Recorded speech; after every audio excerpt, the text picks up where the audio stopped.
behind. Here we go. We go green from Norway for the final time. Was that Bonfani Jr. who went nowhere on the line, and Conor Martel just blitzed his way past? I think 5 cars head to the Joker. We'll try and make out who is where.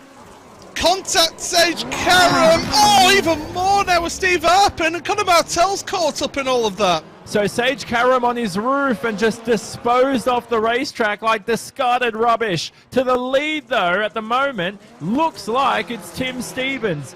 Oh, no, Tim Stevens is out of the race. That's... Well, I'm not sure who's in the lead. No, he's still in the race. Yeah, the timing screen's all over the place, so it's not Stevens in the lead. But it's Tyler Meninga from what I'm seeing, as Kevin Swindell here lead. No, Kevin Swindell's leading the pack, Paul. Yeah, he is.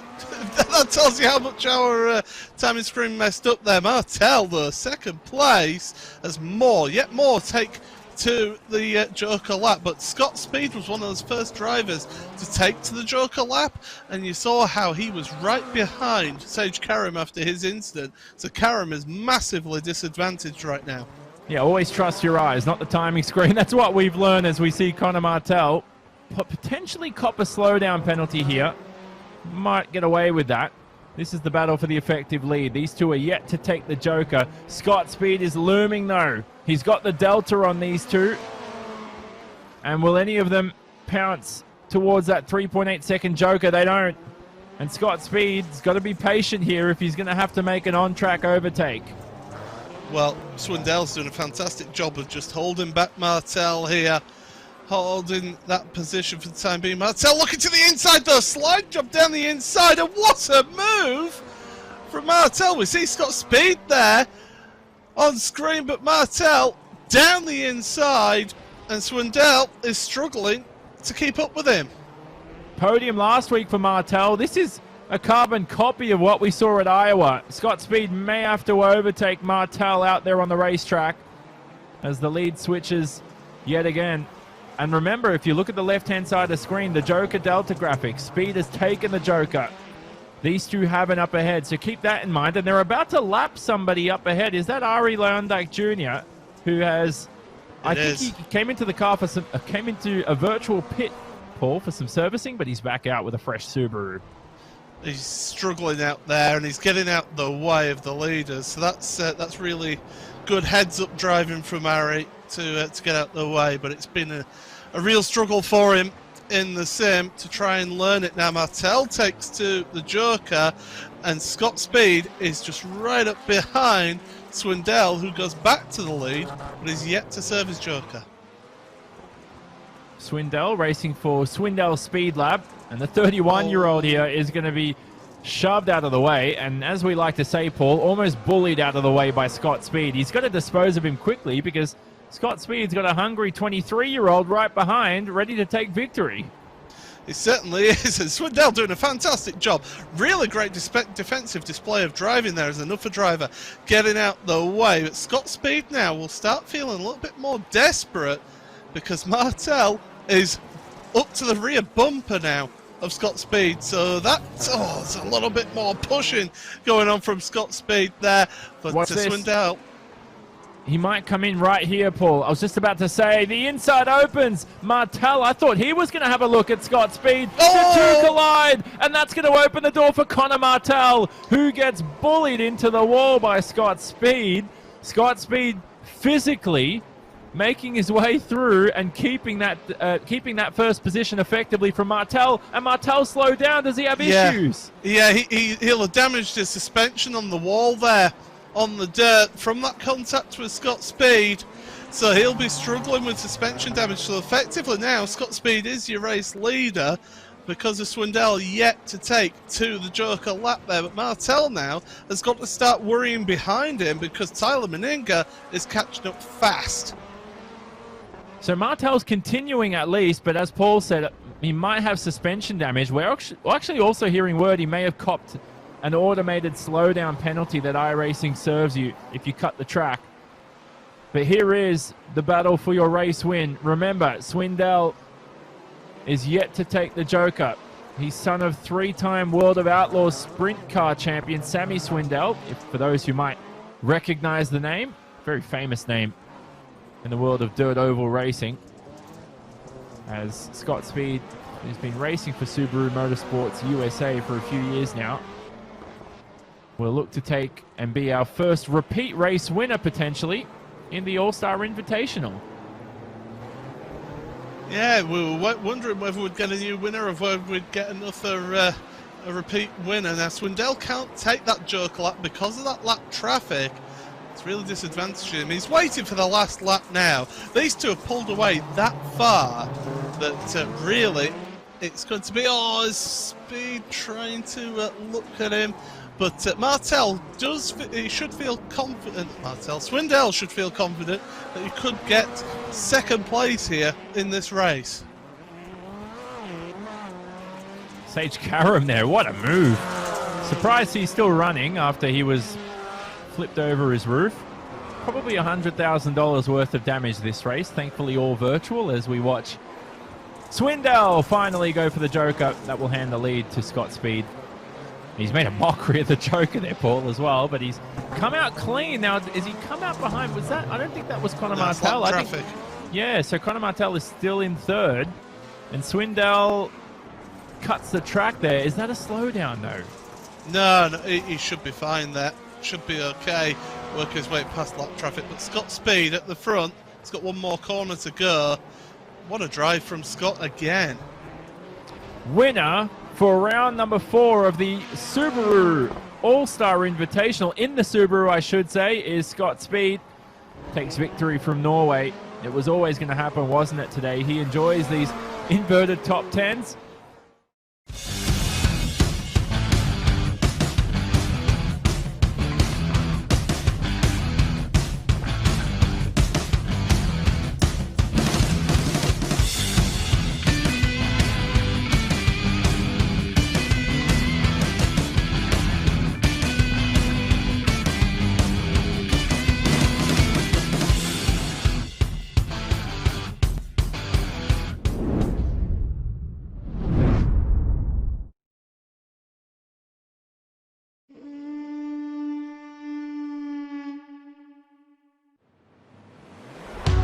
Wherever you are around the world, strap on tightly and enjoy the ride.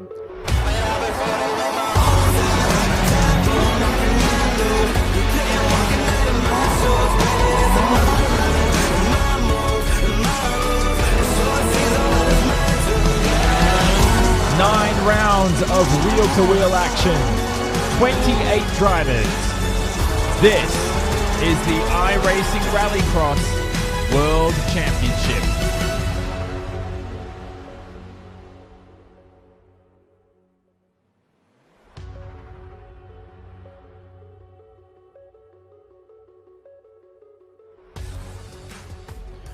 Oh, how we've waited to bring our All-Stars to sunny California. It might be virtual, but bring your sunscreen because we've arrived to Sonoma Raceway, located in California in the United States of America, and it hosts the 5th round of the 2020 iRacing Rallycross All-Star Invitational presented by Yokohama. All coverage today on the iRacing Esports Network from Jonathan Simon. Welcome to the coverage. I'm alongside Paul Smith, and Paul, welcome to Wine Country. You've got a glass of vino ready, I'm sure, and remember they always say a glass of wine keeps the doctor away. But some Rallycross and a glass and a dose of Rallycross certainly doesn't keep the doctors away with all the car contact. Yeah, with the high-octane action that we get here, it's certainly going to be excellent. And these All-Stars, they've been producing some great action out there on track. I've thoroughly enjoyed covering these All-Star events before our World Championship races. And today proves to be another good one. And here is the track layout. We'll talk you through all the corner names here. You've got the bowling alley where the start begins at the bottom, and it's one of the only racetrack, I should say it's the only racetrack on our calendar that has more than a 50% dirt split, and it's a driver's favorite. It's going to be critical in terms of slowdown penalties and so much more. Look out for the Joker Delta time of 1.9 seconds around here. But Paul, you can't take the Joker the first time you pass by. That's correct. Yeah, you cannot take that joker. So it's all about strategy. It's all about how you use that. But these drivers, they'll love this track. I love racing around this track and this venue today. And fans are going to love this man who returns to iRacing. He's been competing in the FIA World Rallycross Championship for many, many years. Yet to win a title, but hopefully he does so soon. Although who can stop Johan Kristoffersen? And it's Andreas Bakkerud from Norway. And the Norwegian Paul returns. He was, let me tell you, when we had our Subaru All-Star Invitational back in April, May, he was a delight to watch. Oh, he's a talented driver, that's for sure, and he really loves these rallycross events. And just to show you about the iRacing service, I have actually raced against Mr. Bakkerud. Nice. And beaten him as well in a race. Granted, 2 other drivers did wipe him out, but I'll still take that as a victory. It always counts, mate. It always counts. Just like we saw last week in the All-Stars. He's made a mockery of the final corner. There's the jump here. So let's try and ride on board for the lap. Hopefully he stays out there. This is the drag racing strip at Sonoma. And he's going to head into what's known as the carousel. This is normally completely tarmac, but for Rallycross here virtually, we cover it in dirt. Now don't touch those anti-cut strips. That's going to be critical. iRacing will hand you an automated slowdown penalty. It's not the driver stewards who do that. It's by an automatic detection coming out of the carousel and into the start straight here, which we call the bowling alley, and you'll see why when we begin the races here today. Is the driver's bottleneck into the chute, joker to the right-hand side, and that is a lap of Sonoma as you complete it around the jump here to end a trip. What a delightful racetrack, Paul. We're expecting lap times around that 40-second range for our All-Stars. It's currently Scott Speed on pole. And remember, last round at Hell Lunkenbahnen, Connor Martel was the first driver to break Scott Speed's pole streak. He's back at it again, back in P number 1. I mean, he's so good as Scott Speed in these rallycross cars on the service here on iRacing. Sage Karam, another really good racer. He's up there in second place. He's really going to be a one to push him all the way. Good to see Brandon Semenek back there as well. Third place in qualifying. He's not that far off as well. And Kevinson Swindell as well. Fourth place. Great stuff from him so far in qualifying. So far, the Yokohama Pole Award, like we said, will go to Scott Speed. Yokohama Excellence by Nature. You can visit yokohamatire.com. And as always, it's awarded to the fastest driver in qualifying. Brilliant to see Connor Martel challenge him for pace, but now he's fallen down to 6th. So how this is going to work today, as usual, Paul, we're going to have a couple of heats. We're going to have a Marwin Sports LCQ for the drivers who don't advance to your final feature race. And then that final feature race will include 10 drivers. So we're going to take drivers from the heats, from the Marwin Sports Last Chance Qualifier, and then we're going to go for the big points. Now, only the top 5 results for the All-Stars series count towards your championship. Scott Speed, though, will be actually delighted about that, because I reckon by the end of this campaign, he may have 5 P1s next to his name. It's a good way of keeping all of the drivers still involved in the series, though, isn't it? Keeping them in the championship, giving them those drop scores to be able to take those. So, but yeah, Scott Speed, such a strong position for him there out there in the championship. But we're getting ready for heat number 1. It's already begun. Time to look at your grid for Heat 1 here from Sonoma. And it includes Scott Speed on pole position alongside Kevin Swindell. Remember, Kevin was on the podium last week.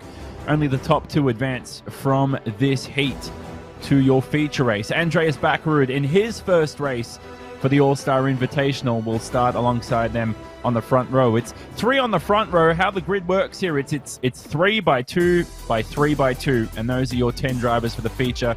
Behind then, Mason Filippi, who scored very well here at Daytona for round 1.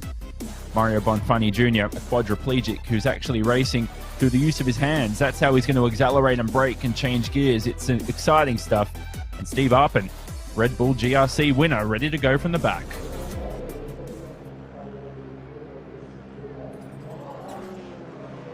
This is the bowling alley. This is Sonoma. The 5th round of the All-Star Invitational is about to go green.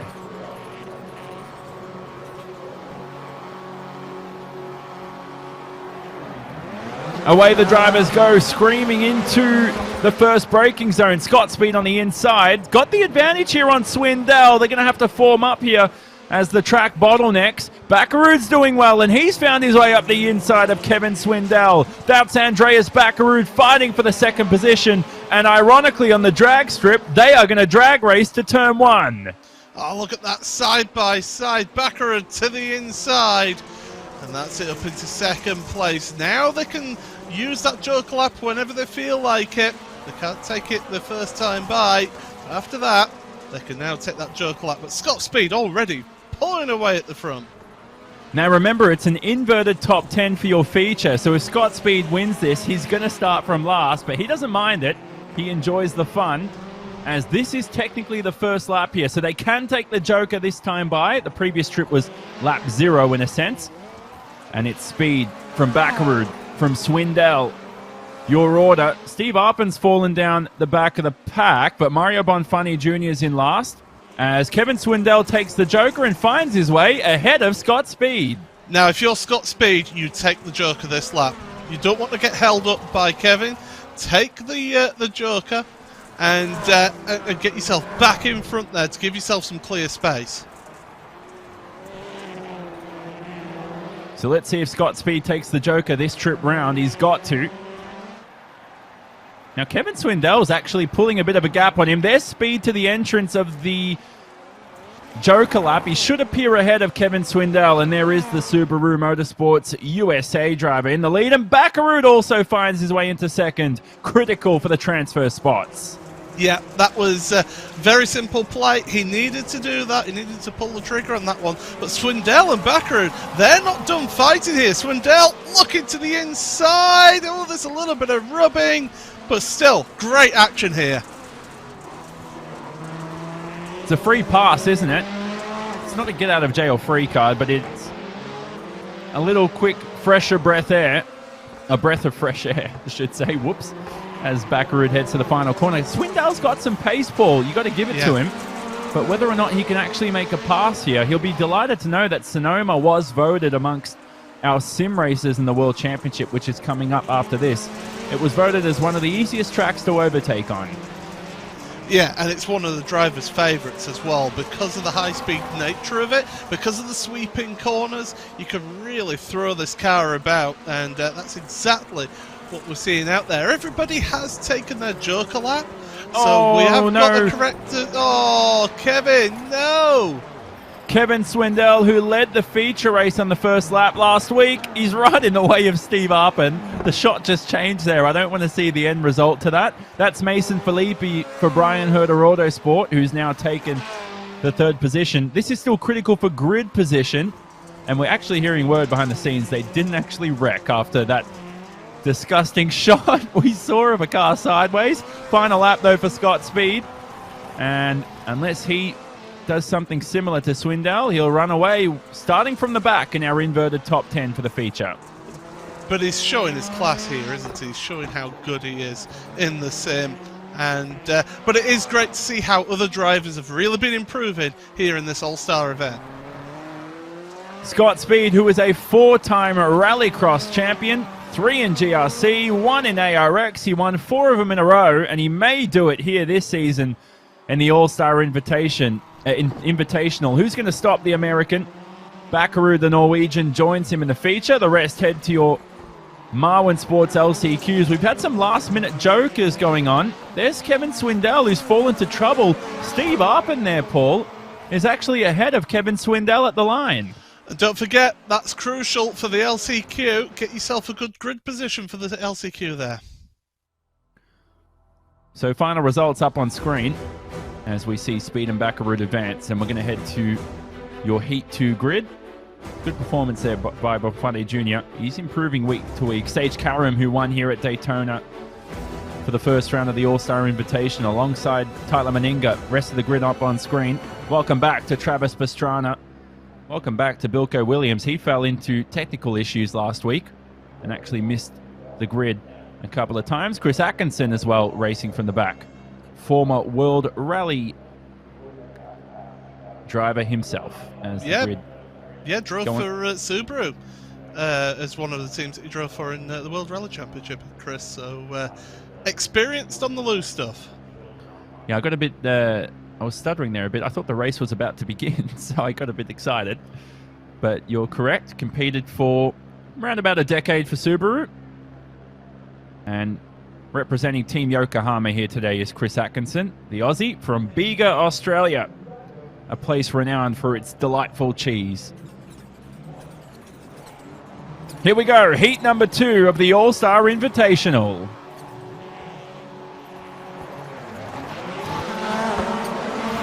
Underway here is Stage Karam in the Dreyer and Reinbold Subaru. Gets away well. Somebody's turned around. That was Mikey Lawrence from 3rd. He's going to fall down to the back of the pack. Everybody's trying to force their way through here. But so far, it's Sage Karam from Tyler Meninga in 2nd. Bilko Williams is in 3rd. Best of the rest.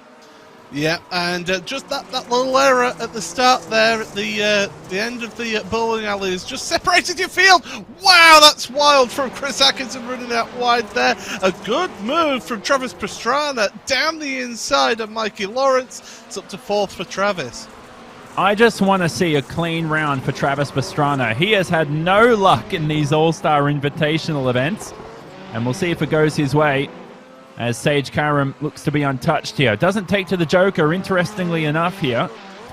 As behind in the background, I'm just looking on a different set of eyes here. Travis Pastrana's made his way through the Joker, but he's not into a transfer position. There is the Subaru driver right ahead of Bilko Williams. And there is the totem on the left-hand side of the screen. So if you're new to the All-Star Invitational, that Joker lap graphic, it'll light up when the driver crosses the start-finish line. It's not instant. Yeah, absolutely. The simulation just confirms as they cross the line, yep, they have taken that Joker lap. Look at how close they're running to these concrete walls, though, when they're sliding through into the bowling alley. That certainly really shows how much these drivers are pushing. More drivers to the Joker. Tyler Meninga has taken to the Joker, has gone to the head of your field now. And that's a problem for Sage Karam there. I would have taken the Joker if I was Karam. You got the shortcut, might as well take it on the first lap. It's different to your European circuits, which the Joker is not a shortcut. It's the long way around, and that's why you save it for the final lap. So, interesting decision for Sage Karam, who's... Oh, that looked like a drifting event for a second, as they both were in some sequential movements into the bowling alley, through the chute, to the Joker goes Karam, and to the lead. Yeah, just as we saw in that previous heat race, Karam, 1 lap behind, takes the Joker, gets back to the head of your field. Tyler Meninga still in 2nd. Bilko Williams up there in 3rd place at the moment. Bilko Williams, the Aussie. Very good personality is Blake. They love him over there at Nitro Circus. The crew say he's one of freestyle motocross's most personable, exciting, and dynamic rider. He's had some great stunts over the years. I love these guys because I'm not brave enough to perform any stunts myself. As Scott said last week, he's going to leave the stunt driving to Pastrana, and he's going to do the quick stuff on the racetrack as we watch some... Go on. Have you got the driver's radio as well? It's all over the jump. That was a bit messy there. But over the driver's radio, Bilko Williams trying to just get into the head of Tyler Meninga. We won't repeat. No. But as Bilko's got he's got about a couple of seconds. Now remember, you can pick up slowdown penalties if you cut the track in this section in the carousel, which can cost you vital time. But this is the final lap. We think Karam's probably going to win it. Here he is for Dreyer and Reinbold. The Pennsylvania native will head through to your feature race. Along with, is it going to be Tyler Meninga? That's what I'm trying to find out. Karam through. There is Meninga in shot. He makes it through too. Williams in 3rd. It's not going to be enough for the Aussie. That's a shame. Last lap. Ooh. Look at that. Lawrence through on the last lap up into 4th place, taking that Joker. That shows how crucial that Joker lap is around here. And that is Mikey Lawrence. He's also new to the field. He's an off-road racer in Score International. It's a series of off-road racing. And that was a brilliant decision there to Joker on the final lap. Into 4th, critical grid position. Pastrana, despite having a clean event, only ended up in 6th at the end of the day, as we move on to your final heat here for round number 5 for your All-Stars. Oh, Now, is it already they've going? already gone. Goodness me. Yeah, they've already gone. That is the world's quickest grid I've ever seen in my entire life. We've missed the grid. Who in the world is in first place? We've got Brandon Semenak. We've got Connor Martell. Tim Stevens is in this. Bucky Lasek, who I love. And Michael Leach down the back of the pack for Lone Bro Motorsports. Oh my goodness, that was man. the quickest one I've ever seen. But it is Brendan Semenak who's in the lead of this one. Conor Martell, Bucky Lasek, Tim Stevens and Michael Leach, they're all squabbling over that second transfer spot.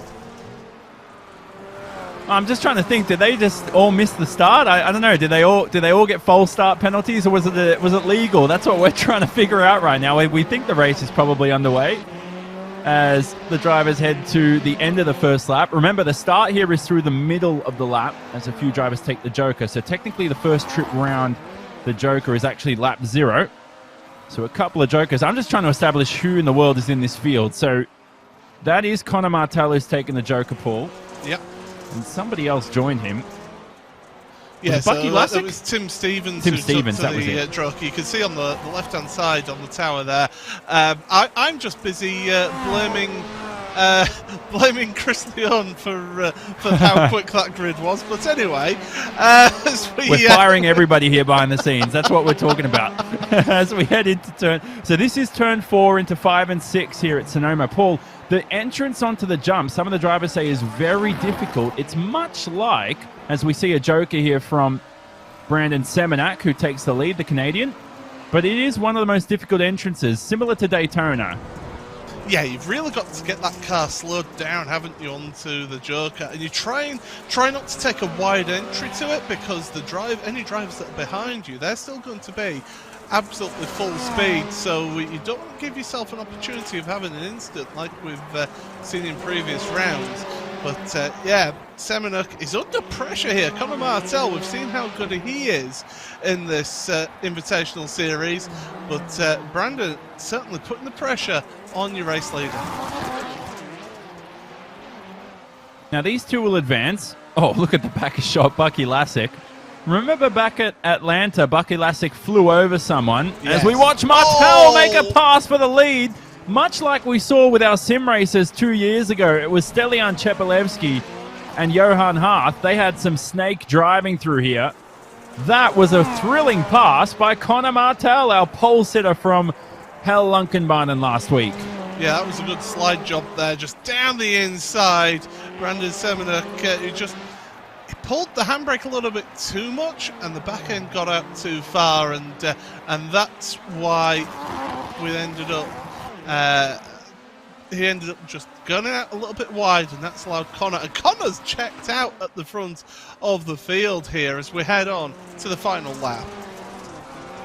So still yet to see a Joker from Michael Leach. Actually, I take that back. Michael Leach has actually retired that car just as I say that. So the Lone Bro Motorsports driver is out, which means 4 are left, as Lasek is showing ahead of Tim Stevens, and they will have good grid position for your Marwin Sports LCQ coming up in a few moments' time. But Conor Martell and Brandon Semenak advance, so long as they don't butcher the final corner. We've seen that in plenty motorsport categories over the years.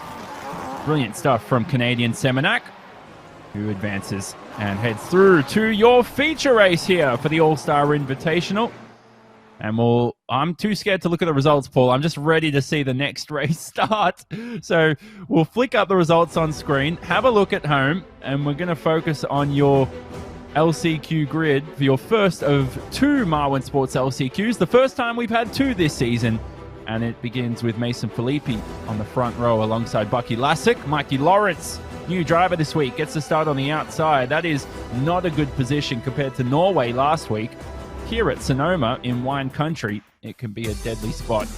Kevin Swindell and Michael Leach will start on the second row. Michael Leach gets a second go at it after retiring in that previous heat. Yeah, this just gives you that other chance now, doesn't it? That last opportunity to get yourself into the final here, and these drivers certainly are really going to put it all on the line for this one. They want to make it to that final. Well, here's the bowling alley in turn 1. Are they going to make it through? Are they going to score a strike? Got 5 pins. Who's going to make it on the other side? First of 2 Marwin Sports LCQs. Brilliant jump by Michael Leach. He's up to 3rd from the back row. Bit of contact here, but to the lead is Bucky Lassick. Mason Filippi drops down to 2nd for Brian Herter Autosport. He locks up the rears into the braking zone, but Michael Leach almost turned around, keeps that Fiesta pointing straight. I thought that Swindell was going to end up all up and over and rolling over on the turn there before the jump. That was impressive stuff to see, but Michael Leach able to stay ahead. And now, as we're heading towards the end of the lap, Lassick and Filippi, they do have that gap there at the moment at the front, but they need to be careful not to squabble each other. Yeah, you'll lose vital amount of seconds. Here's the first opportunity to take the Joker. It's a very difficult braking zone as Bucky Lassick heads there and looks to extend his lead. So that's what Sage Karam didn't do in the heat. And that's the strategy I do enjoy as Lassick now takes a comfortable advantage ahead of Mason Filippi. You'd think next time by Filippi would take the Joker. As Kevin Swindell, now I'm having a look here. Kevin Swindell's in 3rd behind. Michael Leach has dropped down to 4th now. Yeah, so Leach there, 4th. Yeah, you are right. Lassick the only one to take the Joker so far. I will say, it was a brilliant launch from Lassick, though, as well on the grid. He got his nose ahead at the start of the race. Filippi now taken to the Joker. Swindell, what's happened to him? Slow down penalty. So that is what we were speaking about, a slow down penalty for Kevin Swindell. And only 2 advance, we should mention, from this Marwin Sports LCQ to your feature race. It'd be a catastrophe if Kevin Swindell missed out, but at the moment, it looks like it's going to be Lassick and Filippi unless something goes wrong for either of those 2. Yeah, they're comfortably out there at the front, aren't they? So they are really in a sure position. Although Filippi's running a little bit slow through that. Oh, in no. fact, he's got a problem. He has got a problem. He's probably clearing the slowdown too, yeah. Paul. Yes, it is. So Filippi now under pressure. He's taken the Joker, so he can't take to the shortcut this time by. It's going to have to be an overtake out on the racetrack for Kevin Swindell. There's Michael Leach, who takes to the Joker in the 4th position. And he's not going to... Well, he could stay close here and potentially make his way up if these 2 squabble and take each other out. Swindell, though, in this final lap, Paul, he's going to have to bully his way past because Filippi is going to make that car as wide as possible. Yeah, this will be the widest Subaru that you'll have ever seen in your life. And that's saying something. Sure. No, these 2 put on a great display. Michael Lawrence is too far back to make the Joker count. So it's between these 2, and they've got to do it out there on track at the start of this final lap. Drag race across the drag strip. Oh, it looked closer in that shot, but they're actually nose to tail yet again. Bucky Lassick, great performance from him. Michael Leach close behind. Michael Leach has raced in ARX3 cross karts before he made the step up to ARX2.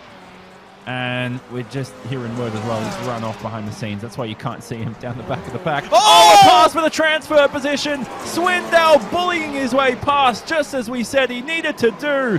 That is going to be a transfer position potentially to your feature. It's not over One yet. last opportunity as Filippi shoves his way past. The 2 squabble and make contact, but we think Kevin Swindell has done enough. What a cracking scrap to end your first of 2 Marwin Sports LCQs. My goodness, talk about throwing it to the inside. Wow, what a move. That is sensational. But there's the results. Bucky Lassick and Kevin Swindell, they progress forward to your feature. And here's the starting grid then. Bilko, Williams, Arpin and Stevens on the front row with Atkinson and Bonfonte in the 2nd row of the grid. And then Travis Pastrana starting right there for Subaru Motorsports USA at the back there. Paul, just quickly, what do we reckon? Legal move? I thought it was good and clean for Rallycross. It was pushing the borderline, but it was a great move. I think Filippi's was more of a desperation move though at the end there. I don't blame Felipe. You get bullied around like that, you're going to shove your way past at the final corner. I thought it was a cracking scrap, especially for Rallycross, as we're ready to go here for your second of two Marwen Sports LCQs. So Bilko Williams in the Team Yokohama car. He's going to be on the inside into the first braking zone. Up and in the middle for Lone Bro Motorsports, Tim Stevens, who is a journalist and editor for Roadshow, on the outside. He's in no man's land as we go green here from Sonoma. Up and screams into the first braking zone. Lot of contact. It looked like your two Yokohama drivers took each other out, and then Arpen, the Canadian, somehow ended up in the wall all on his own. They did. The two Yokohama drivers did get into each other. So that is incredible to start with. As you say, Arpen with damage, I think, geez. as well. He's way off road. He's struggling with that car. He's trying his best to control it. He wasn't even on the racetrack at one stage, as we watch a good squabble here between. Is that Bonfanti Jr. in the second position? He gets off to some good starts. Well, I say that last week at Norway he didn't. And he's been shoved into the barrier there by Chris Atkinson, who has Travis Pastrana in third right behind. To the Joker goes Stevens and Pastrana. That was a nice shot. Pastrana sends it in. He's preparing for Gymkhana action, I believe, Pastrana. So that's some good practice there. Yeah, that's certainly great practice. And yeah, just throwing the car around there. So the front two taking the Joker. Chris Atkinson will wait. Oh, now will he have got himself a slowdown penalty there, Jonathan? Cutting that much of the corner. He's just having fun out there, is Travis, isn't he? He's got to be careful because Atkinson's made up the delta. And Atkinson makes his way past into a transfer position. As now Bonfanti Jr. Oh, he might have actually... Oh, is Pastrana trying to clear a slowdown or something? Yeah, I think he got a slowdown from cutting the inside. Chris Atkinson has taken his Joker as well. You just saw him in the back of shot. He's that far ahead of these two. So it looks like at the moment, Tim Stevens from Chris Atkinson. Tim Stevens has been very quick in Rallycross. And Steve Arpen is... Apparently there he is on screen. He's just making his way through. Somehow, Paul, we think Steve Arpens has made his way, trip from wine country all the way to Canada and back to California here in one race. Yeah, he's not having fun out there. That car is broken, I think, after contact with the wall. Pastrana has been having fun out there, and who can blame him? He's just throwing it around now. He realises he can't qualify for the final. Might as well have a bit of fun out there. Don't know what to expect next from Pastrana. Well, expect a bit of a yoink of the handbrake. He's a delight to watch, is Travis. It's great to have him back after his 1 week's hiatus last week. That's going to be a slowdown penalty, though. Whacking the anti-cut strip. This has been a brilliant performance by Bonfanti Jr., who we mentioned week after week races without the use of his legs. And he's also receiving a slowdown penalty too. So these two are having their own squabble for essentially positions that don't matter, because your top two advance to the feature race, which includes Stevens and Atkinson. But who knows? Anything goes wrong between the top two.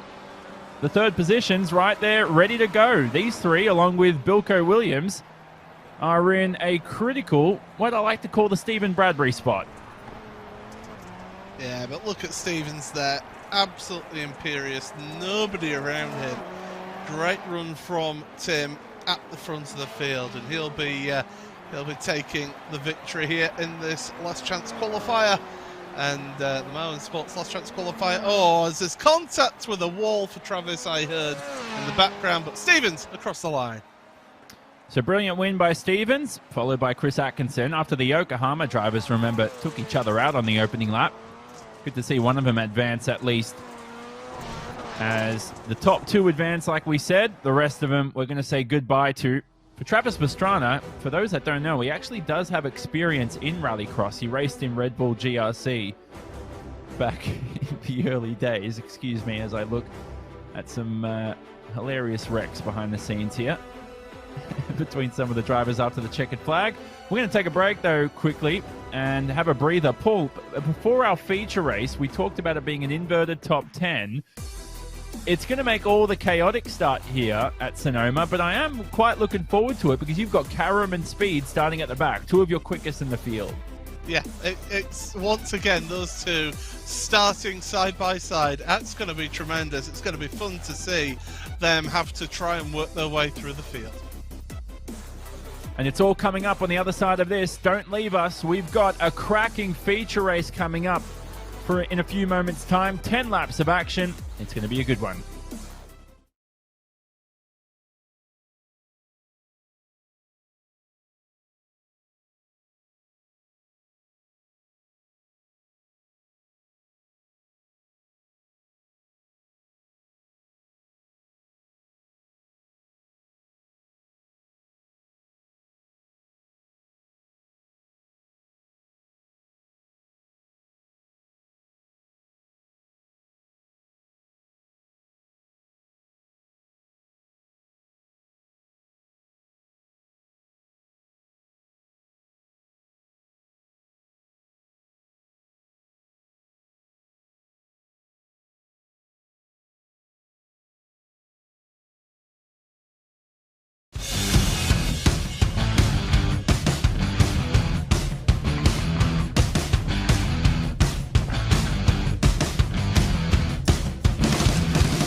Pleasure to have your company for the 2020 iRacing Rallycross All-Star Invitational presented by Yokohama.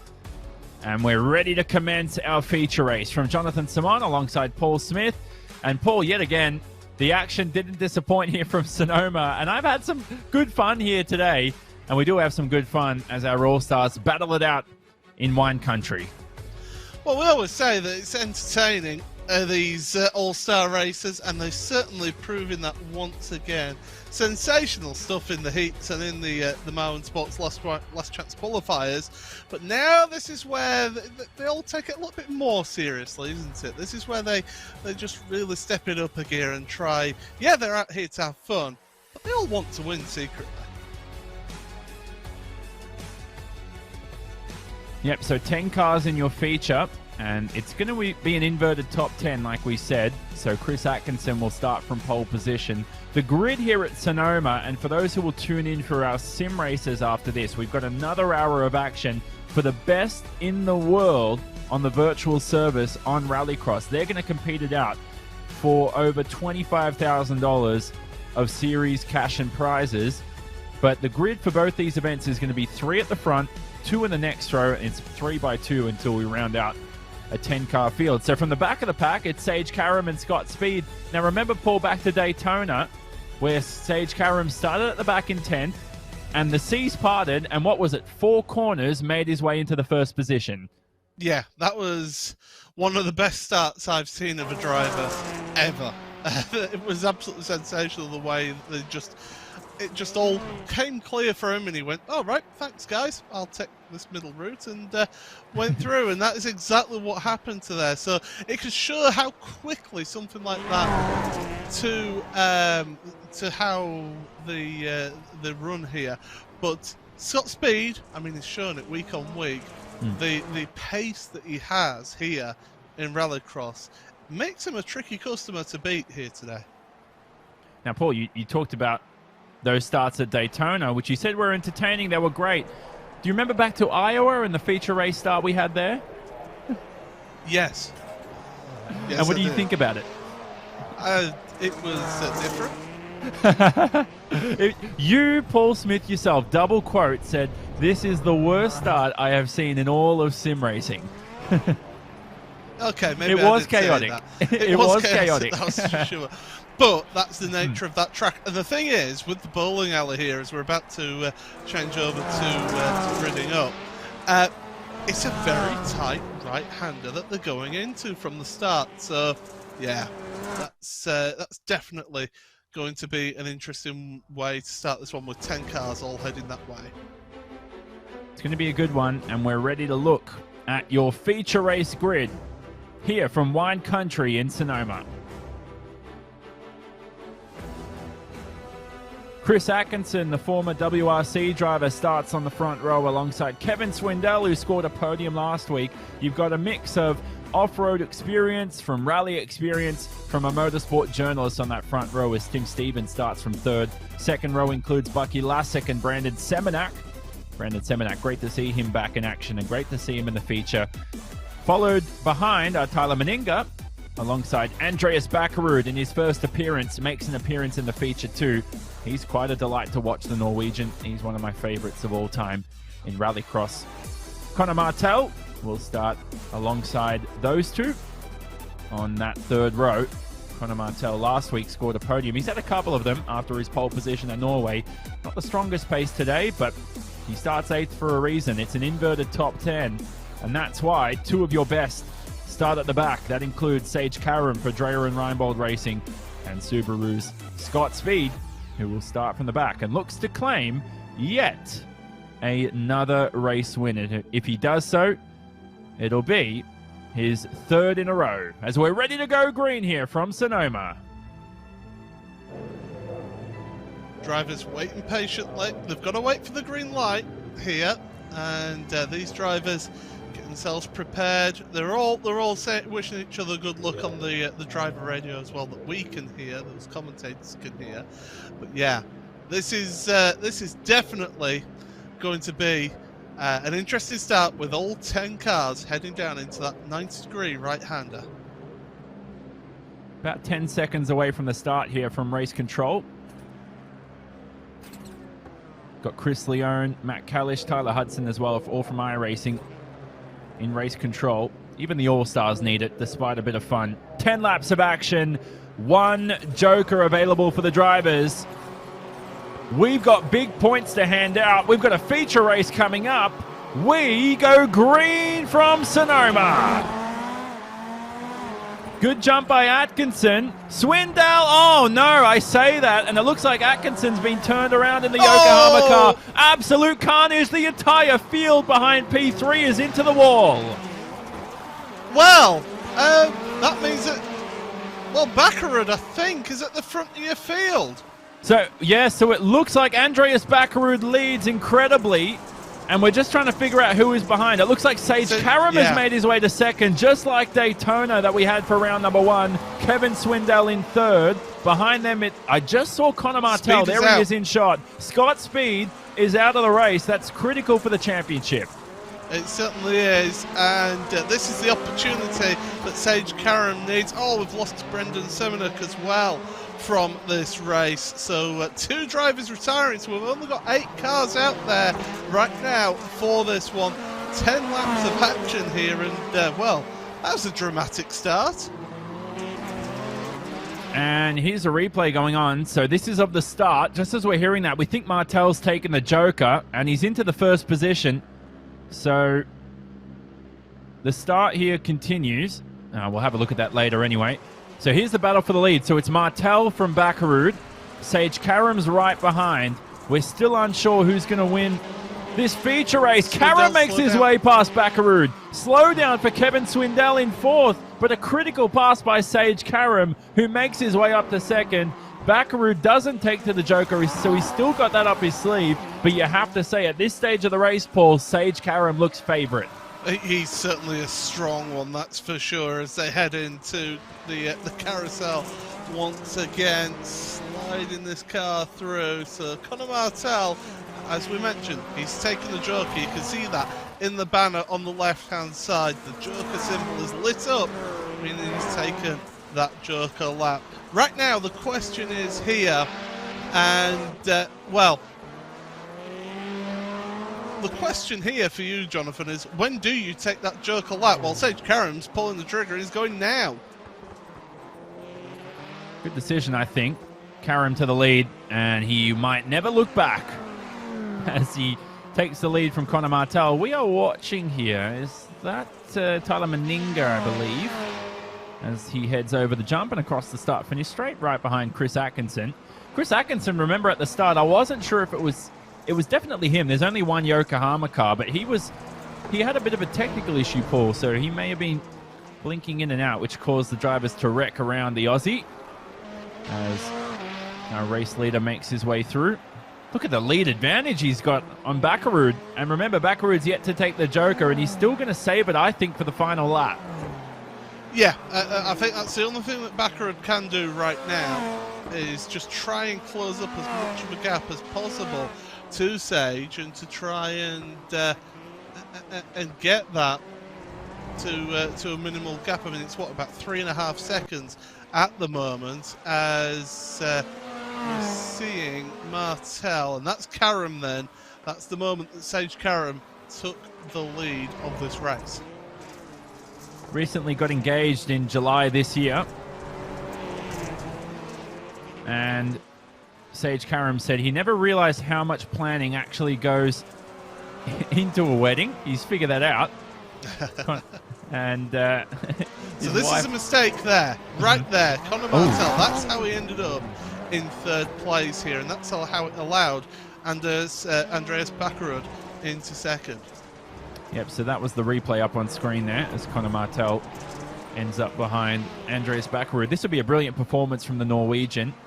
He's got a string of 2nd and 3rd places. Oh, Sage Karam! Oh, Sage Karam's off! That's Sage Karam in the shot! That's your race leader! He's going to hand the advantage. Well, yeah, he's going to hand the advantage to Andreas Bakkerud. The Norwegian's now in the 1st position. What in the world did we just see? He clipped one of the anti-cut curbs, it spun him around. Oh, he had to be careful of not hitting Andreas, and well, he just could not get that car back straight, so he's down to 4th place in this race. He's no joker lap.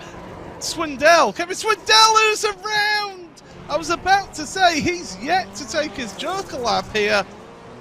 Well, who's going to end up in these podium positions? I'm looking at live timing and scoring, and Conor Martel, and the pictures don't deceive me. He's ready to potentially take a win, but remember, Bakkerud's got the joker lap up his sleeve. I would take it this time by, but he continues onwards and to the jump and across the drag strip yet another time. There's only a few laps remaining here, so it's Martel 2nd. Sage Karam is about, I would say, 3-4 seconds behind at the moment, and in the 3rd position. And if anything goes wrong between Bakkerud and Martel, he's ready to reclaim 1st, but that is a fatal error for Sage Karam, and his chances are dashed. But this also goes to show why those anti-cut curbs are in place there. Bakkerud seems to be a little bit slow there. He had to take 2 attempts at going through to get onto the bowling alley, and Conor Martel is right there. We know that Bakkerud's yet to take his joker lap. Bakkerud just, is he playing with him? Or is he really this slow? Just remember, Bakkerud does race in Europe a lot. And here's Martel going for the lead. This is not good for the Norwegian.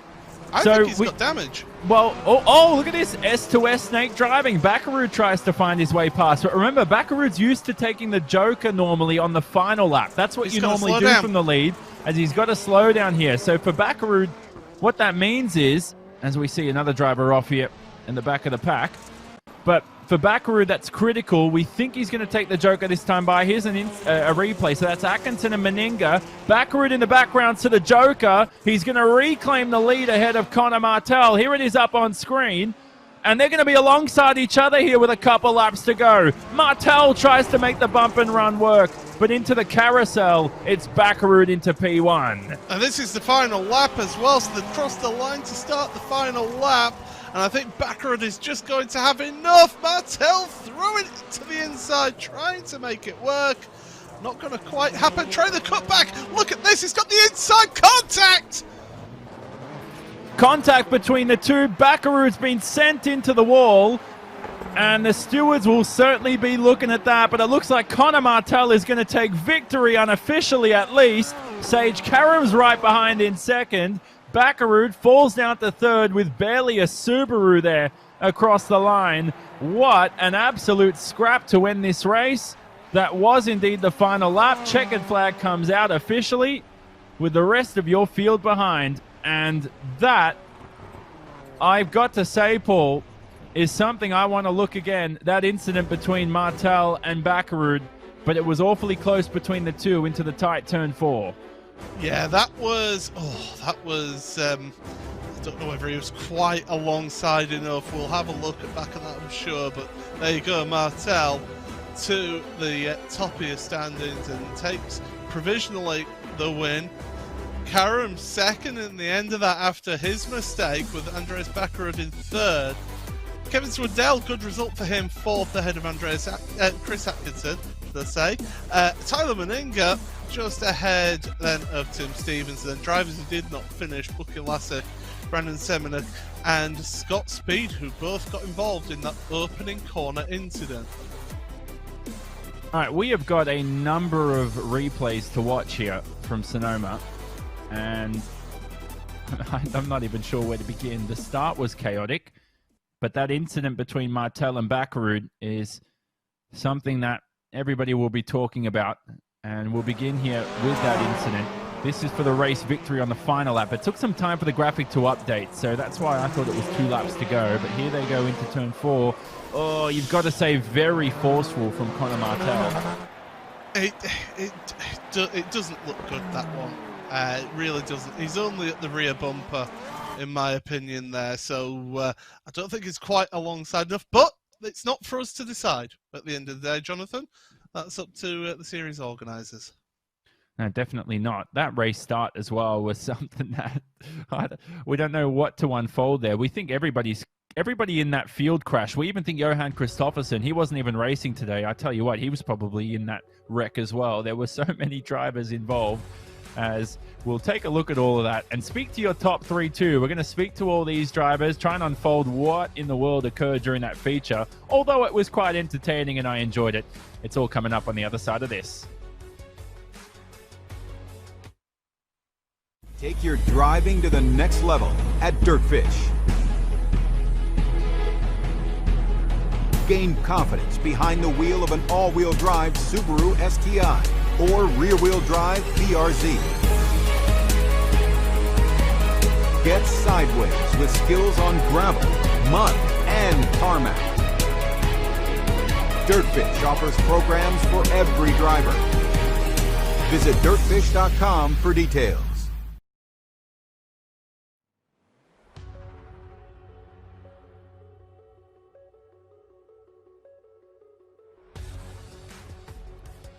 Back live here from Wine Country in Sonoma. It's Jonathan Simon alongside Paul Smith, ready to wrap up. What a cracking feature race that was. Don't know where to start, Paul, and where to unfold all of this. But it's all going to start with a chat with Conor Martel, our race winner. Conor, we think it's unofficial at the moment because we know the stewards have something to say, but what did you make of that incident with Bakkerud on the final lap?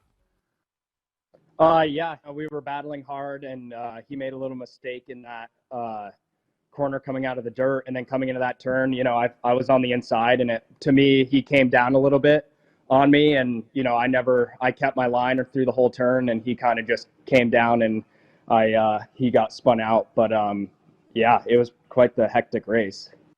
Yeah, I did take a look at it live. From the angle we had, it looked like you were a bit forceful, but then I got a different angle during the ad break I saw, and it does look like he was trail braking into your line a little bit. Would you put it down to 50-50, you'd say? Or, yeah, or 100% him? You know, no, I think, you know, we were battling hard, and that's what Rallycross is about. You know, I went low and, you know, had the speed coming into the turn, and he, you know, for me, it seemed like he just came down into me a little bit, but, you know, whatever the stewards say, I guess. Now let's talk about your pace. Awesome stuff today. You didn't qualify too well. Remember last week you had pole position. This week you started down the order, but you've got to say that the testing's all coming off. It's paying off. I'm surely you've been putting in, I would say, Conor, and I'm not being sarcastic, surely hours and hours of testing time for this. Yeah, I definitely practice as much as I can. I obviously have a full-time job, but after work, you know, I try and do at least an hour during the weekdays. And then, you know, I normally jump on an hour before, you know, the race on Saturday and get some testing in. But I feel like sometimes if you drive too much on it, you start to overdrive, you get slower and slower. So I definitely like to have my mix of just kind of hanging out and kind of starting from ground zero again. Now, there might be a few fans out there who actually have not heard of you, Connor. You've had some experience in ARX too. Is there anybody in this field you've actually raced against on the racetrack? Yeah, I've raced against Sage, Karam, and I think that's it for ARX too, and Michael Leach. I'm pretty sure as well. Yes, you're correct. Michael Leach did compete in ARX too as well. So a couple of drivers there for you. Going to next week at Lucas Oil. How are you looking for that one? Good. I love that track. That track's really fun. This track is the track that we raced today is pretty difficult, and you have to be very consistent because you can get penalties really easy. But Lucas Oil is pretty, really fun track, and you don't have to be as careful about that. It's a really fun track to drive hard on, so it should be really good racing. No worries, Connor. We're going to leave you to it. Congratulations on the victory. We think you're going to keep it. Stewards are very relaxed in these all-star events for sure. And we're going to head from one Dreyer and Reinbold racing driver to another, and it's Paul Smith alongside Sage Karam. Well, Sage, what about that then? Pretty eventful event here today for you, but getting yourself a second place. But what happened? You're up there at the front, minding your own business, and all of a sudden we find you spun around. Yeah, definitely not ideal, that's for sure. I think it's just one of those instances where I saw the guys behind me kind of make mistakes, and then I decided I was just going to cruise, and you kind of like drive a little bit differently when you're not driving as hard, and I turned in a little bit too early, and the car just like hooked, and I couldn't get it to stop turning, and it just spun. It was like the slowest spin ever. So yeah, it's unfortunate, but these are really fun races. I love doing these with all these guys, and Dreyer and Reinbold came back with 1-2, and I think we both had spins in that race, me and Connor. So and then obviously I think the hardest part is just getting through the start with these reverse grids. I mean, we can be as fast as you can be and just not make it through the first lap, and your whole race is screwed. So it was one of those good starts again. I went from last to second, so I kind of just got lucky. Well, I was about to ask you about the start because, of course, Scott Speed, championship leader, was involved in that and ended up retiring from that. But was that the case of just point your car in a direction, close your eyes, and hope for the best? Yeah, I mean, with it being a right-hander, I figured guys were gonna shove it up the inside, and everything was gonna kind of try and wash out wide to the left. So I wanted to just not go in super deep, and since I had nobody behind me, it was easier just to brake and not worry about getting drove over. So I did that, and then sure enough, everybody just kind of pushed out wide, and mayhem happened. And the only hope and prayer you got from there is that they don't bounce off the wall and come back to the inside. So that's all I was hoping for right there, was just to get through that part. And then once we did that, it was use your joker lap to your best advantage. I got the lead, and then it was just run consistent laps, and unfortunately I failed that part. Well, that's it. A little bit more practice maybe, but heading into next week must be all good. So looking forward to next week. Yeah, I mean, I definitely didn't do any practice for this week. I did 10 laps, I think it was today, and I should have spent a little bit more time. So hopefully next week I can get it dialed in a bit more. Okay, well, thanks, Sage, and all the best for next time. Yep, thanks, guys. So great to have Sage Karam on board, who has so much experience from Rallycross to IndyCar to even sim racing. He races for one of the best teams in the world, known as Coanda Simsport. But we're all wrapping up here for the All-Star Invitational, but don't leave us, because we've got another hour of action, and it is your best sim racers in the world. They're going to be racing from Sonoma. There's only 4 rounds to go in their championship. It's all coming up on the other side of this. Cannot wait, because the championship is oh so close. Thanks for joining us for the All-Star Invitational.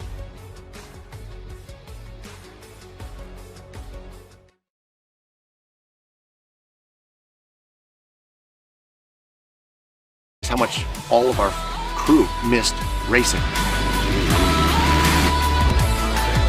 I need to challenge myself. I need to push myself against people that I can talk crap to. But now that racing's starting back up, makes you step up and go beyond what your capabilities are.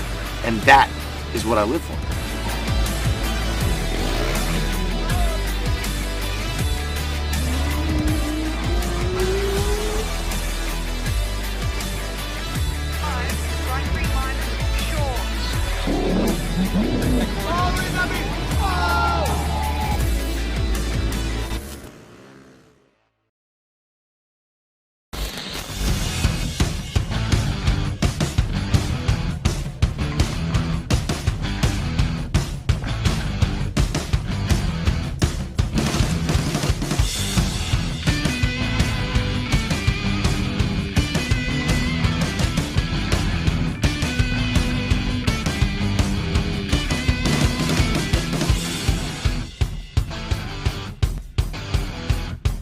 Take your driving to the next level at Dirtfish.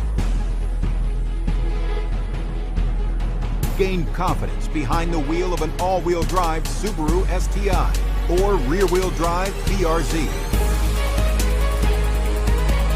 Get sideways with skills on gravel, mud, and tarmac. Dirtfish offers programs for every driver. Visit dirtfish.com for details.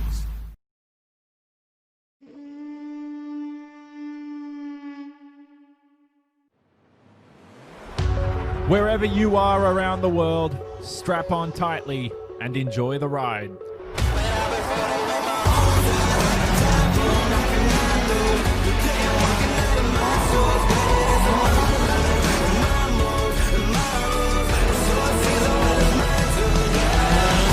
Nine rounds of wheel-to-wheel action, 28 drivers. This is the iRacing Rallycross World Championship.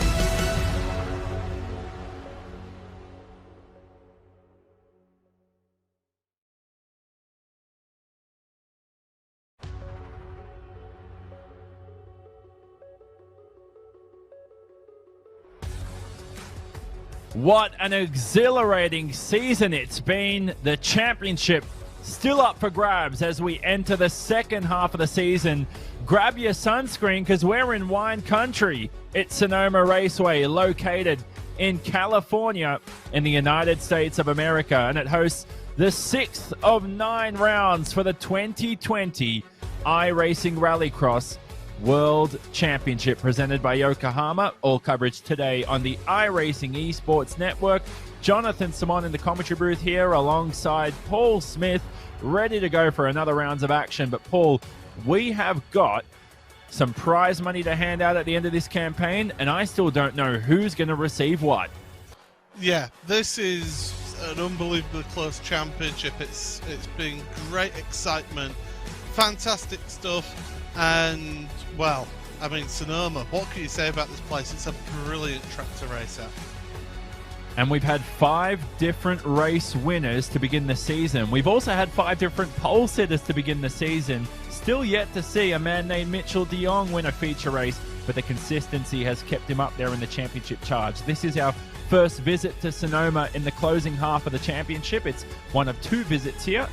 We head to Lucas Oil next week and in Phoenix, and then we get a week's break before that final championship decider. I reckon it's going down to the final round as we will look at your track details up on screen. This is Sonoma. Now, for those who are new to the circuit, it's the only circuit on the calendar with more than a 50% dirt split. It's 1.5 kilometers in length, 0.93 miles, depending on your units of choice. 6 corners, but we don't really use corner names around here. You've got the bowling alley where the start line is. That's the end of the carousel dirt section.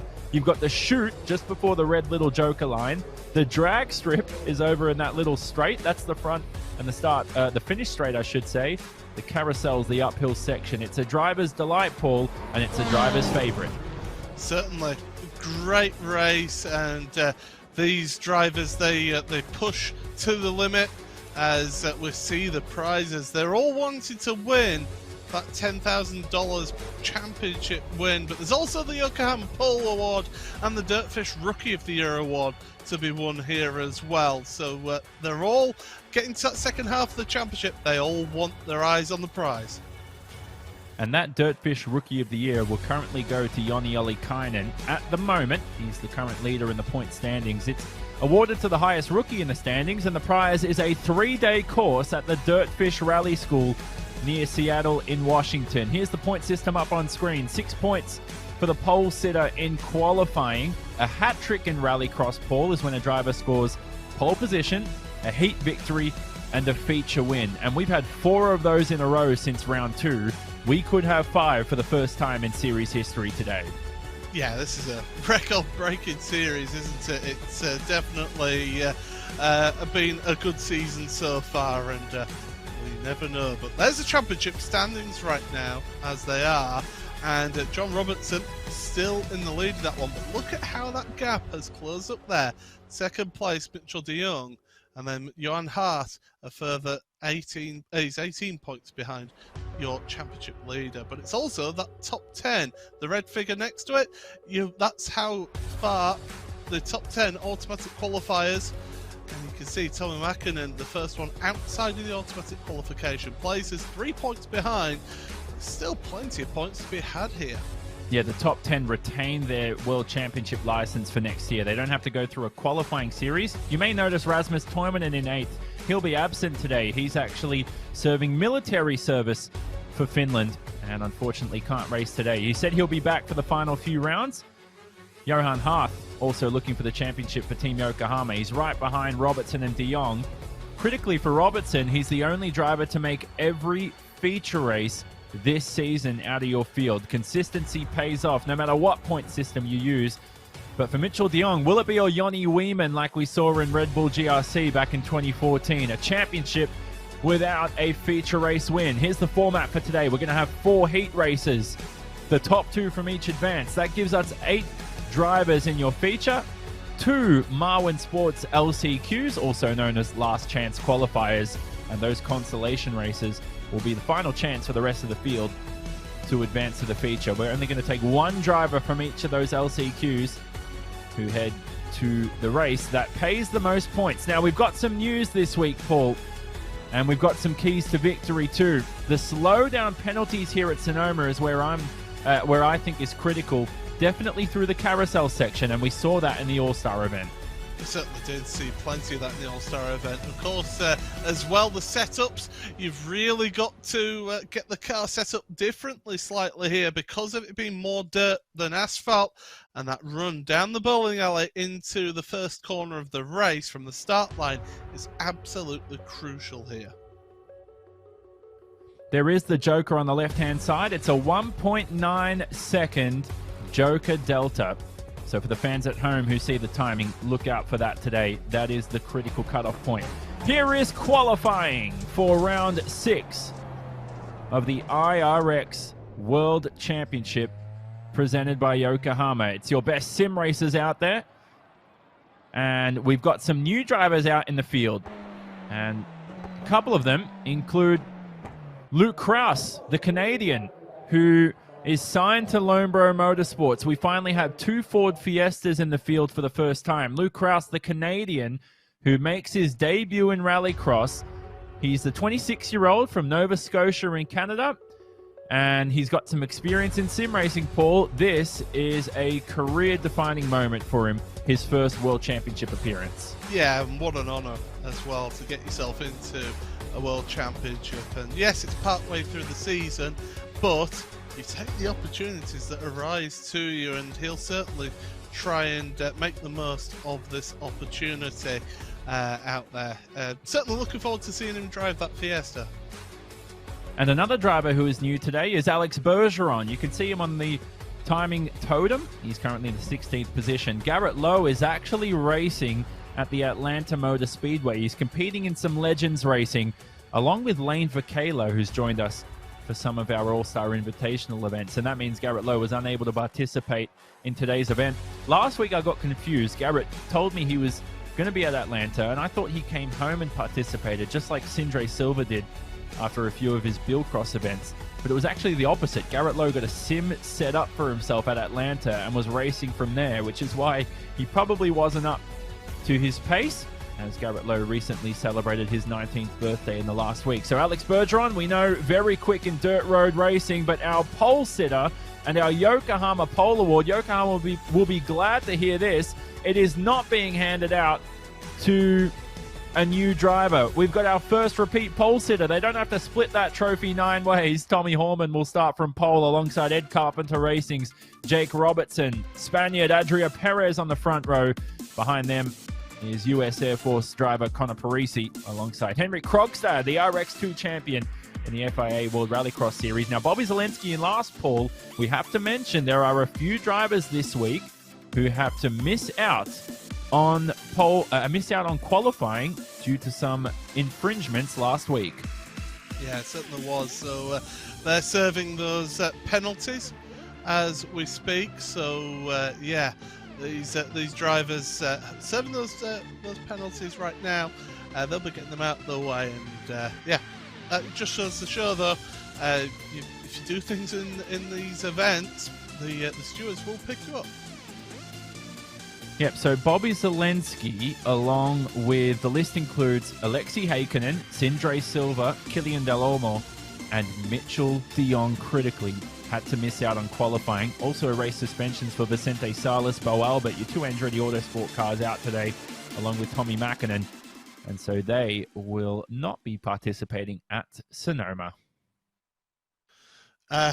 So we're all sat here waiting. We've got to wait for everyone to get onto the grid here. But a few more seconds, and then we'll be getting ready for the start of this one. But this is what I've been looking forward to here, Jonathan. Well, this is critical right now. We're hearing word Tommy Horman's had some technical issues. Will he make the start of this race? We don't think so. Horman, who is looking to claim a championship, looking to claim a repeat win. He's our newest race winner in Rallycross. He's going to miss the grid.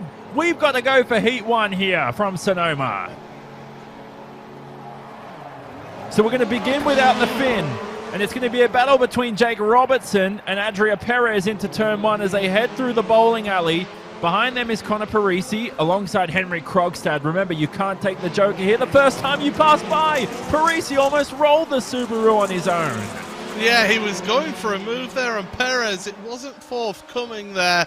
And down into the carousel there for the first time. Careful not to cut too much there. You will get a slow down penalty. We also saw with Sage Karam in the All-Star event how these anti-cut curbs can really catch you out and spin you around. Our youngest driver in the field in Jake Robertson, will he have pole position for your feature race? This will be a dream event for him.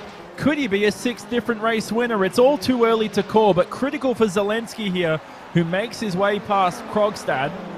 He needs to make up positions. Remember, Zelensky's top 10 in the championship, who just missed out, unfortunately, as we see Perez take the Joker.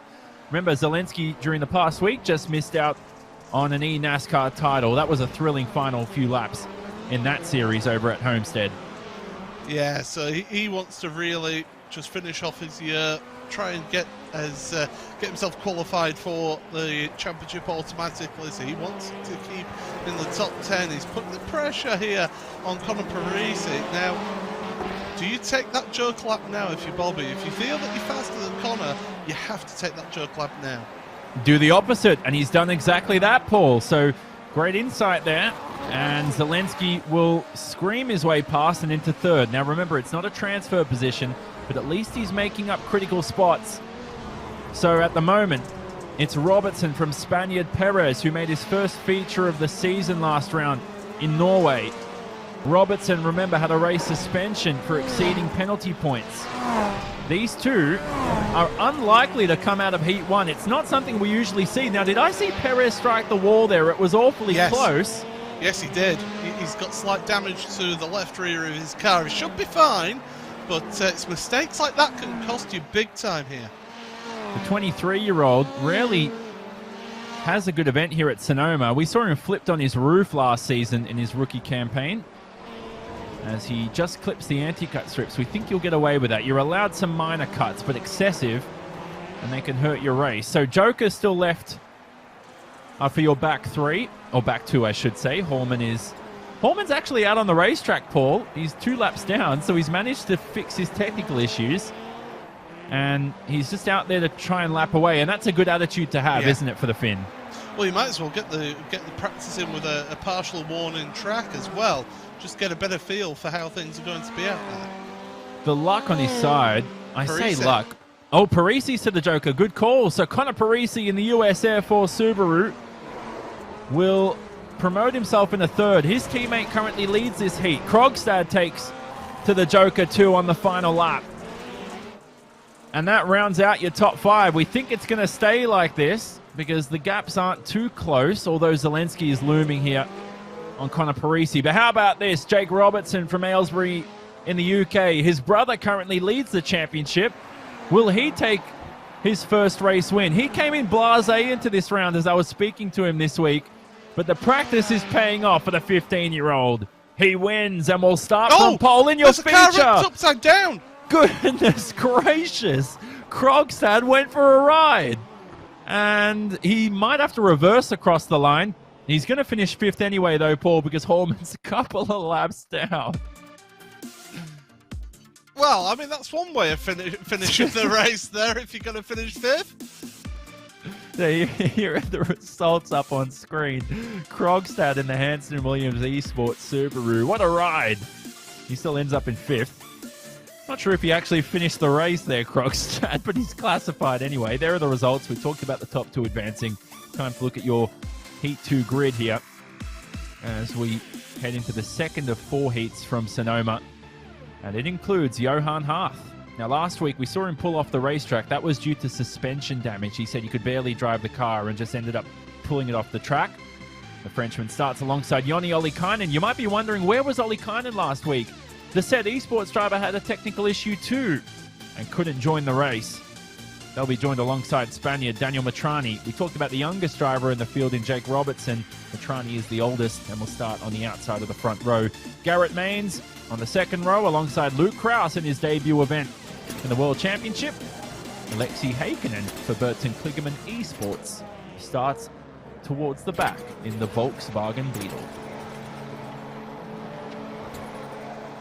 5 laps of action, ready to go for Heat 2. And we go green from Sonoma yet another time.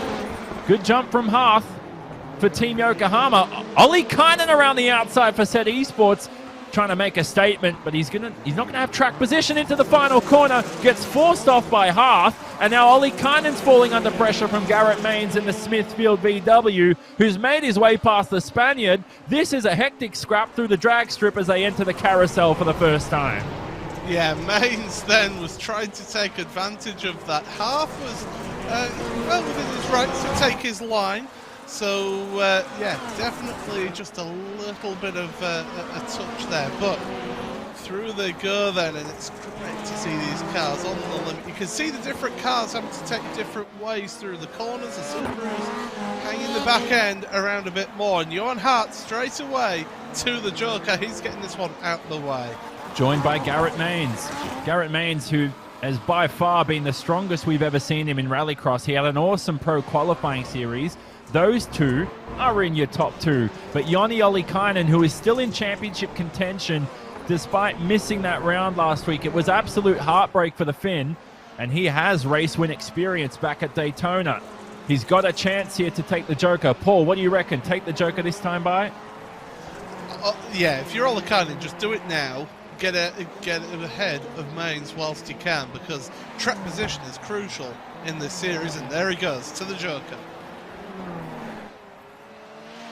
The 18-year-old from Finland across the finish line. Oh, did I see a car in the background? No, everything's okay. It's just my eyes deceiving me. I thought I saw something wrong for Heikkinen.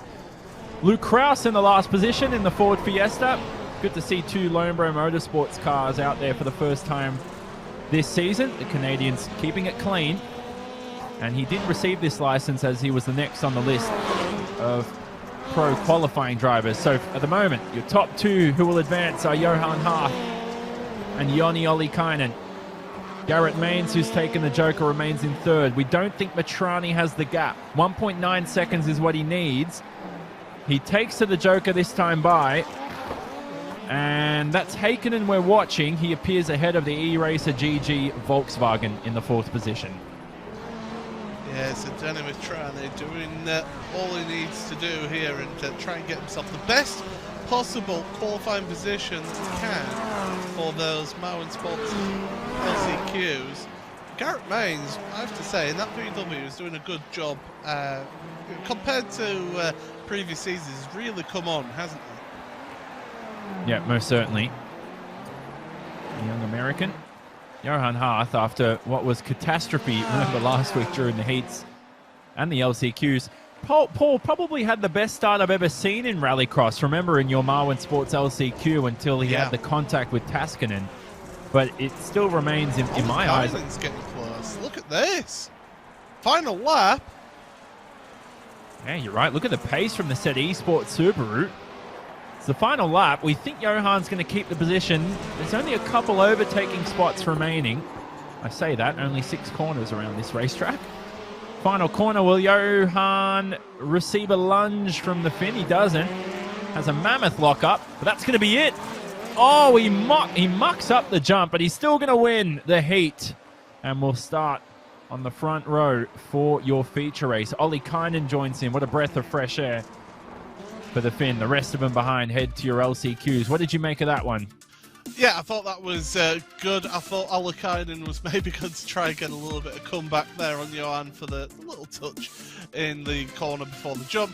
But all good, and those two going through to your feature race. And, well, what a grid for this one. Larry Lamansivu, Otto Taskinen, should I say, and Jonathan Payet on your front row. Your grid with Matt Busa and Mitchell de Jong down the second row, and Sandra Silva back there as well. But that is such an interesting grid there.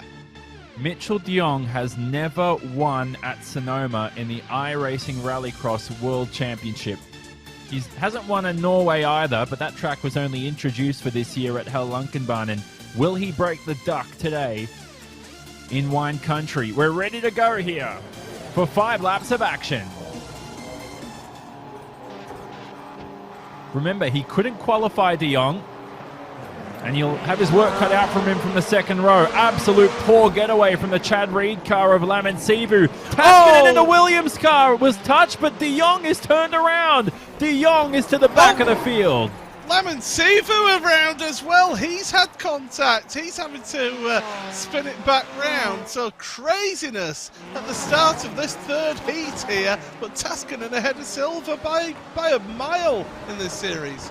Norwegian Sindre Silva, will he transfer to his first career feature? Matt Busa is yet to make a feature. This is his 3rd race of the season after replacing 2019 champion Sami Matti Trogan for the rest of the campaign. This is an interesting heat coming up here because we don't know who's going to be where. We think Taskinen is safe. Bit of luck to Taskinen's side finally as he takes to the Joker. Jonathan Payet there is right ahead of de Jong. So Payet also fell into trouble. And remember last week, Paul, he had some luck to his side. Finally made his first career feature. Yeah, certainly did get a bit of luck there. Oh, in the background there, Lamansivu really struggling with the landing, so must have a little bit of damage. But de Jong just can't get past Payet here. The question, well, do you basically just take that tactic like we saw before and do the opposite, the car in front, and come to the Joker? It was weird because Lamansivu has only made 2 features and he won the first round of the season. Was on the podium last week when he made the feature, but when the luck hasn't been on his side, it goes very bad. And he's currently in the last position. So Jokers, we've seen Taskinen take to it. This will be a dream transfer position for Sindre Silva if he can make it. The young Norwegian who just signed with Fox Gaming, a Norwegian Counter-Strike team. There he is up on screen. And then you've got Matt Busa in 3rd, who will just miss out on a transfer position, we think. So everybody has yet to take to the Joker except for Taskinen. I don't think this heat's over, Paul. I don't think you can call it this early. Lamansivu's coming back at de Jong, by the way. Look at how close he's getting there, and de Jong has to be careful here. In fact, Lamansivu, he's decided to do the opposite, and he's going for the Joker. Got to do something different to make amends for the poor getaway. And here he appears in a bit of a sandwich right behind Matt Busa, who just concluded his eNASCAR campaign as well. And full focus in Rallycross. Oh no, that is a slowdown penalty for Lemon Sivu. The first one we've seen today. We saw a lot in All-Stars. We think it's going to be a little better in our sim races race. So Lemon Sivu now down to last. And he copped the short straw again. We're just hearing he got another slowdown penalty too. There's Busa to the Joker. Sindre Silva's taken the Joker too. Jonathan Payet to the Joker. Critical for De Jong though, Paul. He's got his work cut out for him here. Grid position critical. Yeah, he's just not got any pace. I don't know what it is, but he's off the pace of a couple of the drivers out there. So he's not, I don't know whether he's not comfortable or whether he's got a little bit of damage from that opening instant. I don't know, but definitely these drivers are definitely pushing on. But last lap here, and well, it's Otto Taskinen who's going to take the victory here.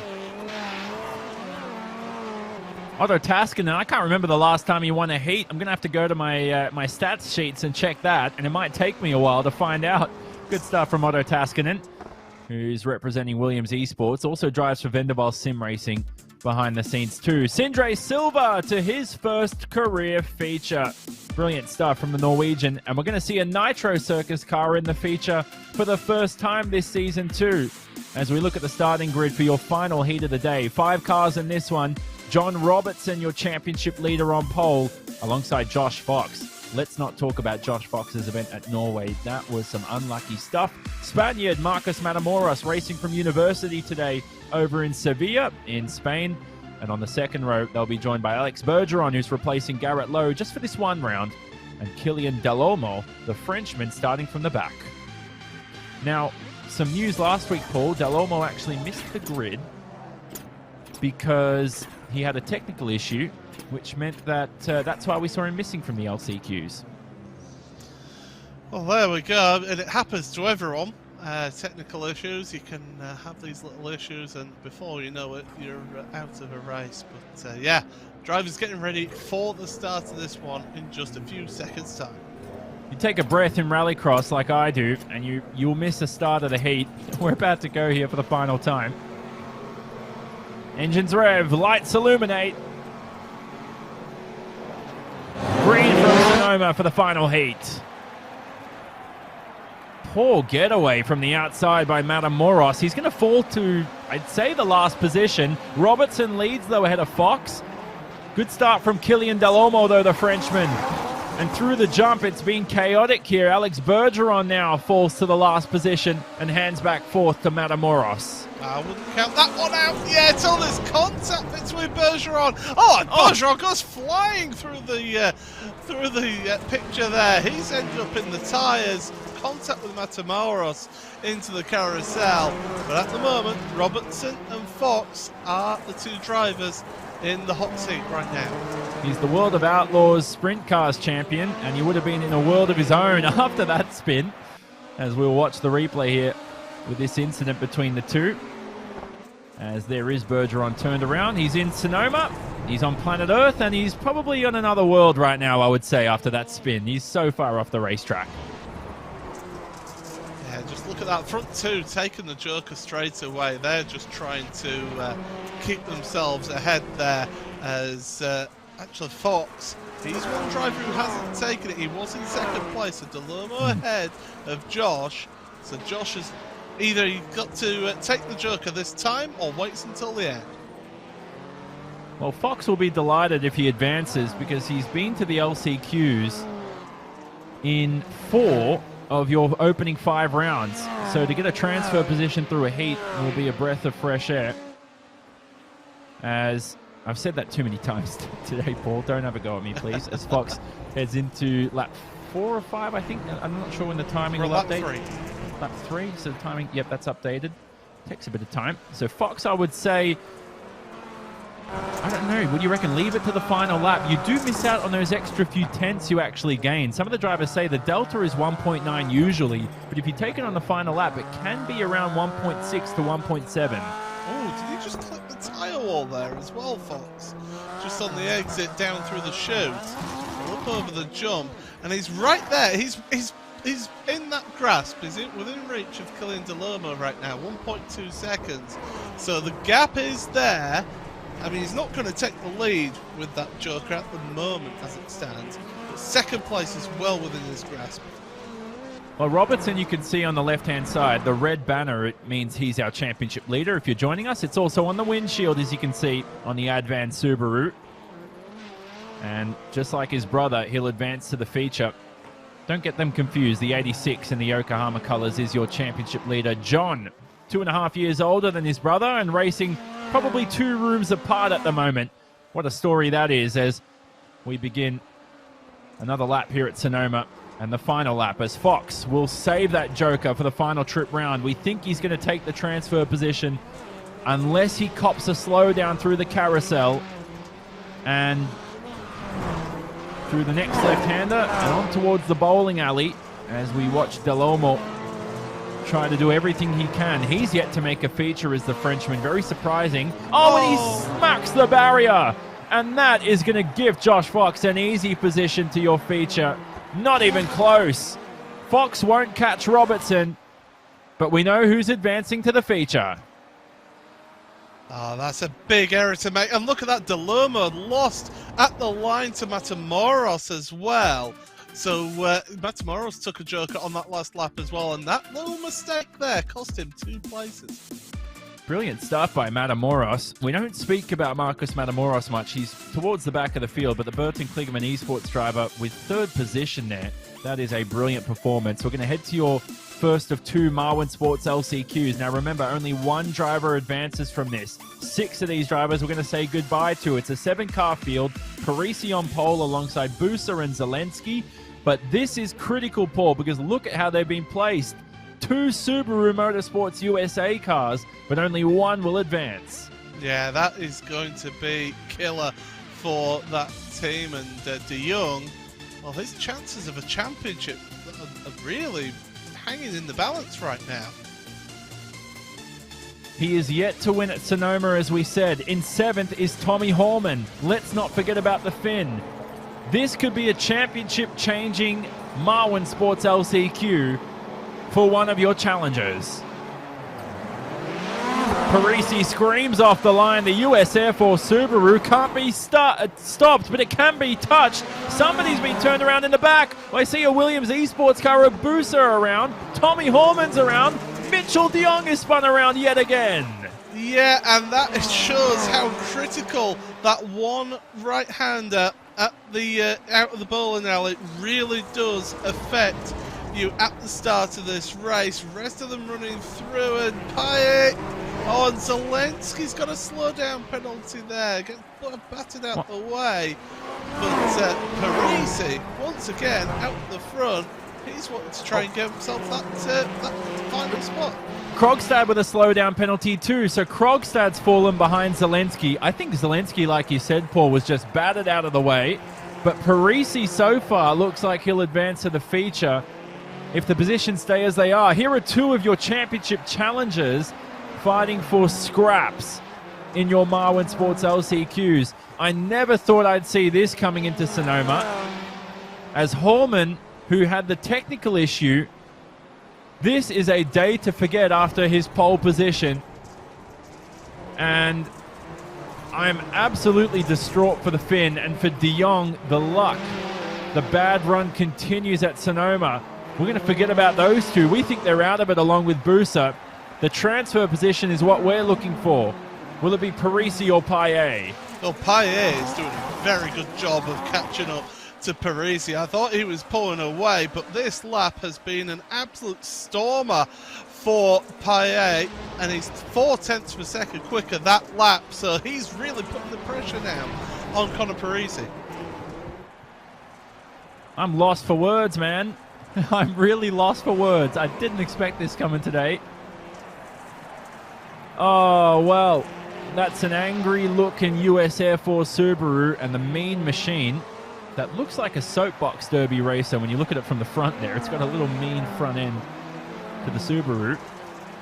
No one's taken the Joker yet in your field, so they've all still got that up our sleeve. Let's listen to Payet through the first few corners.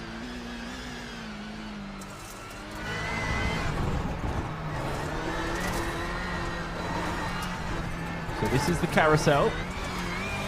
Krogstad's taken the joker. And here's where you can cop the slowdowns, touching that anti-cut strip excessively. Did Paillet do it that time round? I think he might have got away with it. I think he might have just got away with it. If I'm Paillet, I take the joker. Well, he's not taking the joker. Zelensky's got to. No, nobody taking the joker. If I was Paillet, and now look, Paillet is in the battle with Zelensky on the final lap. No. And Zelensky turns himself around and he costs Paillet critical time. I think that's a mistake from Paillet, though, not taking the joker. He's lost himself the opportunity to do something different to Parisi. Yeah, you're right. And in hindsight, Zelensky wouldn't have tagged him either. So Yeah. that could be a penalty coming for Zelensky. Unfortunately, I think Zelensky copped the short straw anyway. So see how the stewards decide on that during the week.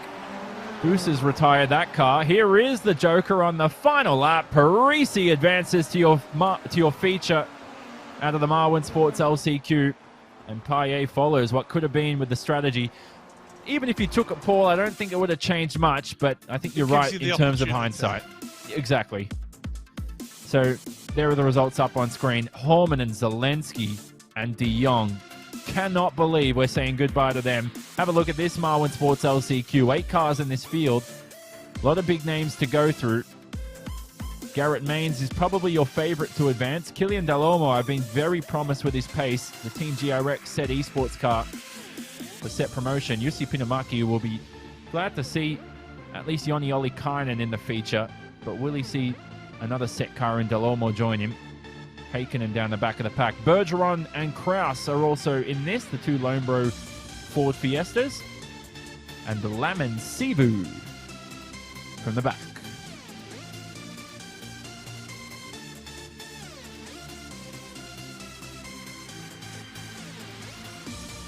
Paul and I are going to grab a glass of water, and we're going to enjoy the start here for the Marwood Sports LCQ. Here we go. The Smithfield VW, no one's even close to him. Delormeau's got a great getaway. 2 Burton Kligerman Esports cars keep it clean. That's Matrani in the Nitro Circus Subaru. His teammates in the feature. Oh my goodness gracious. I can't tell which of the Burton Kligerman Esports cars is on its roof, but that is Marcos Matamoros, the university student from Spain. I think I'm surprised our graphics team know who it is. That was heartbreak to see that happen there. He got such a good start as well at that one. Got himself into second place, so the VW was certainly showing good around here because Garrett Maines at the moment at the front of your field. More contact, so that was the set esports car. That was Kilian Delormeau who's been pushed around there, and he's taken to the joker lap here as well. So drama further down your field, but Garrett Maines at the moment is out there at the front. Through the drag strip they go. That's Alex Bergeron. It'll be a dream feature race appearance for Bergeron. This will be most likely his only appearance in the World Championship. He did try to qualify for Rallycross as well, and that's why he's been handed the position. Now, did Delormeau, I have to reckon that's a slowdown, man, because he is gone waltzing over the curb. And again, he's gotten away with it, the Frenchman, but Garrett Maines looks to have sealed a transfer position. You just saw him duck into the joker, and 1.9 seconds through the shortcut for the Virginia native. I think everybody else behind is fighting for scraps, don't you reckon? Yeah, it'll just, but we've seen it time and again here today, though, haven't we? One little mistake, and all of a sudden you're right there in the thick of it. So Garrett Maines has just got to keep it clean and not touch any of these walls, but also not get himself a slip as well.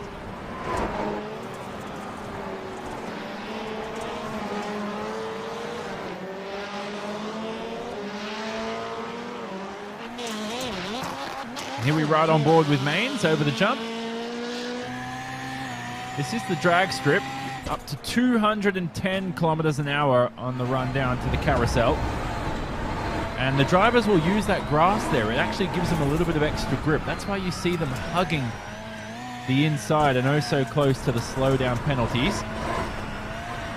And then on towards the bowling alley as I coined. Not to sound too arrogant, but there you go. And on towards the chute as we see Del Olmo fall into trouble. Now, did he run wide or was he punted off out of the way? The Frenchman's got a family of rallycross races in the esports universe. He competes in several esports world championships, even outside of iRacing, all on the rallycross side of the service. There's Lamansibu heading to the Joker. He'll appear right behind Bergeron in the third position. This is the final lap, and Garrett Maines should advance, Paul, out of your Marwin Sports LCQ to the feature race and start from the back. Yeah, clear lead, 1.6 seconds in front. He's throwing it around the final few corners. He's enjoying it, and why wouldn't you? Yep, those DNSs at the bottom obviously mean he failed to make your feature race at those respective rounds. Garrett Maines in the VW will make the feature race. Bergeron, what an impressive performance by him. And across the line, trying to figure out who was where. Alexei Heikkinen is officially third. They've classified him ahead of Lamansibu. So Lamansibu has ended up fourth. Those positions don't matter. Everybody else is going to go home, including Luke Kraus and his first World Championship appearance for Lone Bro Motorsports. Matamoros on his roof. The Spaniard will go and enjoy a nice cup of horchata, I would assume. Maybe a beer afterwards too. But Paul, ready to go for the feature now in 5 minutes' time.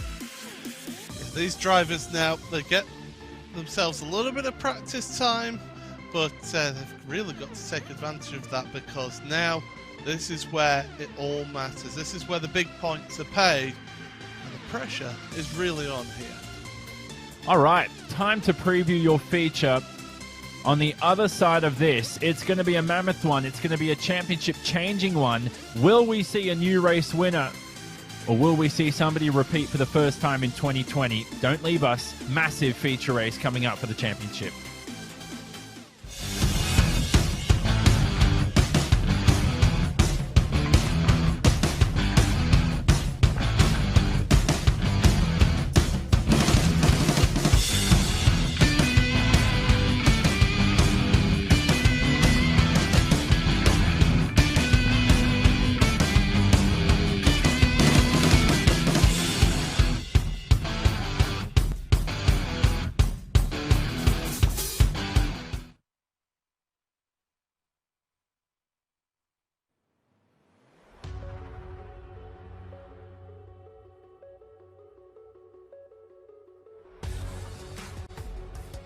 The 2020 iRacing Rallycross World Championship presented by Yokohama. It's been one to remember, one not to forget from Sonoma here in wine country. This racetrack always produces some spectacular racing. It always produces drama. Today, Paul Smith, who's alongside myself, Jonathan Simon, on hand in the commentary booth, we have got 10 cars ready to go in your feature. But your Team Yokohama drivers of Johan Hart and John Robertson, they have been splendid this season.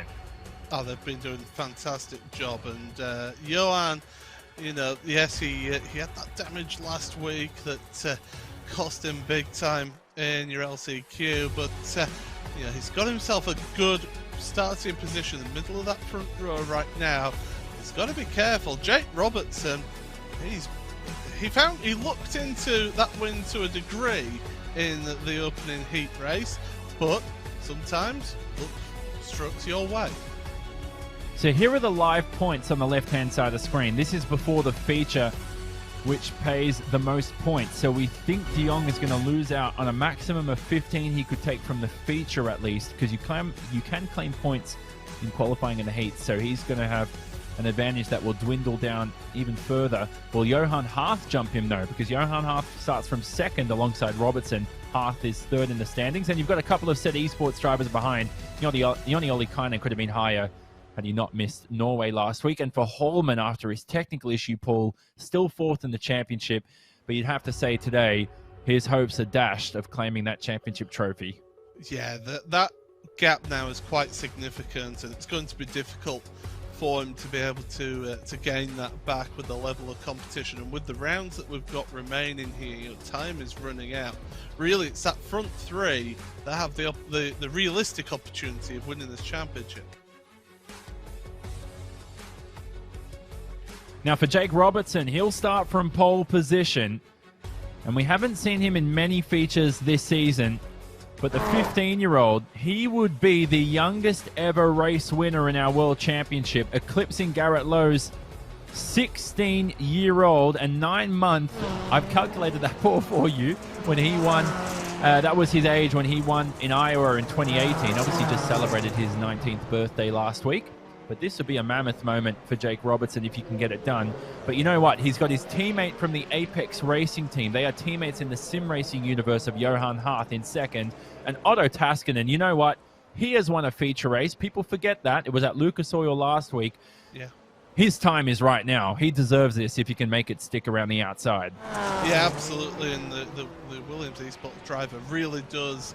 He has a great opportunity here to back up last week's result with another really solid result and even possibly a win here. Jake Robertson, it's all about that start and keeping that inside line into the first corner here as well. Good to see Sindre Silva make his first feature race appearance. The Norwegian, he's been working hard throughout the season. Had a good chat to him yesterday too. Certainly knows his way around Sonoma. Made a mistake here during the week, he showed me, which was hilarious, during a fun little race he had in the official series. But in the World Championship, he's a completely different beast. And great to see his growth throughout the campaign. Time to look at your grid for your feature race here for round 6 of the 2020 iRacing Rallycross World Championship presented by Yokohama. Jake Robertson from pole. He's the youngest ever starter from pole in a feature race. He'll start alongside Johan Harth, who has 4 of these feature race wins to his name. He's won a few of these over the years. Otto Taskinen starts from 3rd. He's also a feature race winner. That's your front row. Second row is joined by John Robertson and Spaniard Adria Perez in his second successive feature race appearance. Joni Ollikainen, after he missed last round, he's not joined by any teammates this week, but he'll start on the 3rd row alongside Sindre Silva and Josh Fox. Josh Fox, with the luck turned to his side. Remember last year, he actually looked like he stalled, just had the handbrake engaged here at Sonoma off the start, and still ended up making it to your feature after that poor getaway. Good stuff for Josh Fox. And off the back row will include Connor Parisi and Garrett Maines. They promoted themselves out of your Marwin Sports LCQs. So critical at the start here for championship leader John Robertson to avoid trouble. And we're about 30 seconds away from the grid. Paul, I don't normally get nervous. There's no stakes on hand for me here, but I am nervous heading through the bowling alley here for the start. Oh, I'll tell you what, these drivers, they will be amped. They'll be ready for this one. They'll be keen to get a really, really good start here. They want to get as many points as they can to take themselves into those final 3 rounds of the championship. This should be a good one right out here, right now. 10 laps of action for your feature. 1 joker lap available for the drivers. They can't take it the first time they pass by. Maximum points on offer. Feature race for round 6 from Sonoma. And we go green for the final time as they scream through the bowling alley. Robertson with a poor getaway off the front. Johan Harth is going to snatch the lead in first position from the young 15-year-old into the braking zone of turn 6, which is usually the final corner. The lead is currently with Johan Harth. There's contact here with John Robertson behind. So Taskinen in 3rd. We've got Ollikainen in 4th. Now I'm trying to find the order here. Taskinen's going to be shoved out of the way by championship leader John Robertson. Oh, that was a bit forceful, was that one? And Taskinen's been bullied there as well, coming through the carousel. More contact, and Taskinen is around. You saw him in the background there. Absolute nightmare for him here today. But that was a very, very rough and ready start there, as it was, I think it was Fox just trying to get out the way, and then all of a sudden 3 into 1 does not go.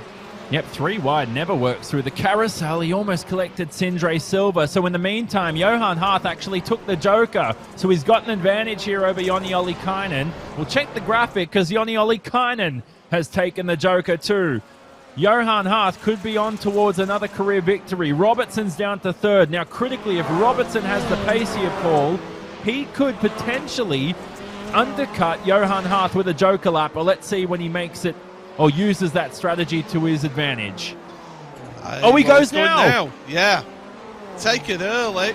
He obviously wants to get back ahead of Ollikainen right now. They're going to be neck and neck. And Ollikainen had to back out that one a little bit. Will we see S2S Snake driving? The man up ahead, the Frenchman of Hearth, did that with Bulgarian Chepelevsky a couple of years ago. It's not a repeat of that. Here's Robertson and Fox, your championship leader in 5th. Fox took to the Joker, so Robertson will probably take to it next time by and be up off the podium. Doubt his brother will give him the position. That'll be a career best result for his brother. So let's see what happens here for John Robb and goes to the Joker. So there you go, taking it while he can.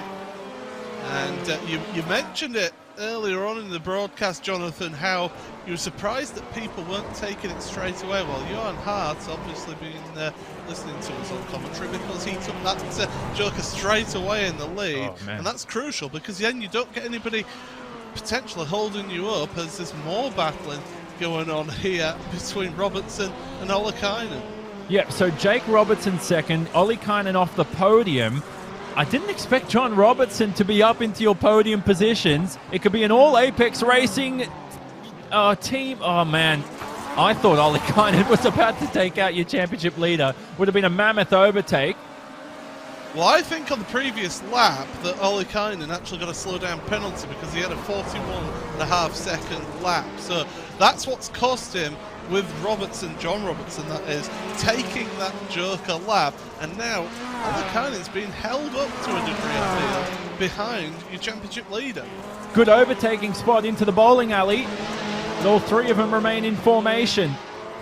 John Robertson will be yelling at his brother. I can tell you they're rooms apart, telling him to get a move on here because he's got a championship challenger ready to make a move. It looks like Johan Hart will probably take his 4th career victory halfway through this race. But who's going to squabble and who's going to sort themselves out where in your podium positions? Parisi is in 5th, by the way, just so you know, and yet to take the Joker. That will be a brilliant result for Parisi too, Paul. It'll be a career-tying 5th place position for him as we watch your 2 championship challengers squabble, and they're alongside each other potentially into the bowling alley. Jake Robertson. Slow down penalty. Yeah. Oh no, it's still going to be a good result for Jake, and now it's Ollikainen and Robertson alongside each other through the drag strip. Oh, your pole sitter, absolute nightmare for him. But Ollikainen and John Robertson are giving us some great entertainment out there. I thought that Joni Ollikainen was actually going to end up with a slowdown penalty himself with how much he was cutting the course on this left-hander on the previous lap. But he's working it out and he's playing the percentages. Interesting here, Perez has ended up ahead of Parisi. So yeah, Perez is in 5th. He took the Joker lap the previous lap. So Perez has just taken the... Okay, that didn't update when I saw it then. Okay, so then you got Perez in 5th, Parisi 6th. So that confused me. Robertson, though, is just ahead of those 2. Perez is having a great race so far. So only a few laps remain here. We know who's in 1st. We don't know who's going to finish 2nd or 3rd. We think it's going to stay the same as we watch Frenchman Johan Hart scream his way through the carousel after his abysmal round last week at Hell, and it wasn't through his own fault. He was taken out twice. Second incident, you can argue, was 50% his fault, but the first one certainly wasn't. And he'll be on for a 4th career win here, Paul. His 2nd from Sonoma in IRX history. Yeah, certainly a really good performance out there. Sindre Silva we just saw on screen as well. He's had a he's done well to get to the feature race here. He's in 9th place at the moment, but he'll be looking to just have a solid performance and get himself some experience in this longer race. Oh, Ollikainen's whacked the curb. That's So his that's a podium slowdown. gone. But Robertson's right behind. Has he cleared the slowdown penalty in time? Oh, Robertson would have been jumping. The adrenaline would have been pumping for the 15-year-old. But he's still going to be off the podium. It'll still be a career best result, but he would have loved the podium. He would have loved a race win, wouldn't have Jake Robertson?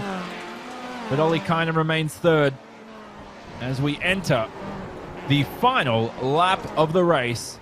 And all eyes on the Frenchman here of Johan Hart. The 22-year-old has raced in every single event. He's one of 3 drivers to do so in Rallycross. He's won in every season so far. This will be the first time he takes more than 1 win in a season.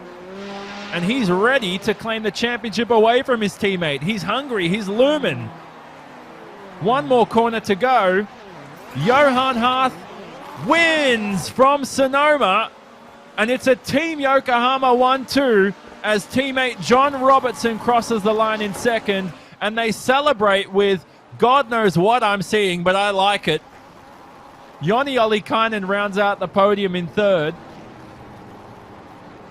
And that is a delightful sight to see. Your Yokohama drivers will remember this one for a while. They are the ones to beat this season. And what a championship-changing round we've had in IRX. Well, Sonoma always gives us drama, and we've certainly seen it again here. And, well, hats off to that team Yokohama for an impressive display out there today. Well said, Paul. And here are your final race results for the 6th round of the 2020 iRacing Rallycross World Championship presented by Yokohama.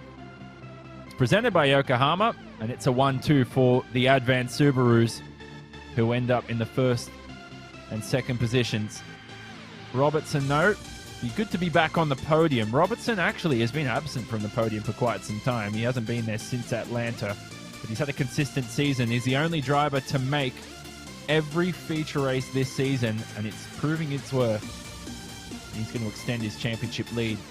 Joni Ollikainen in third. Let me tell you this. What could have been for Ollikainen had he not missed Norway last week. He could have been closer to the charge, but he's got to finish ahead of the Yokohama cars.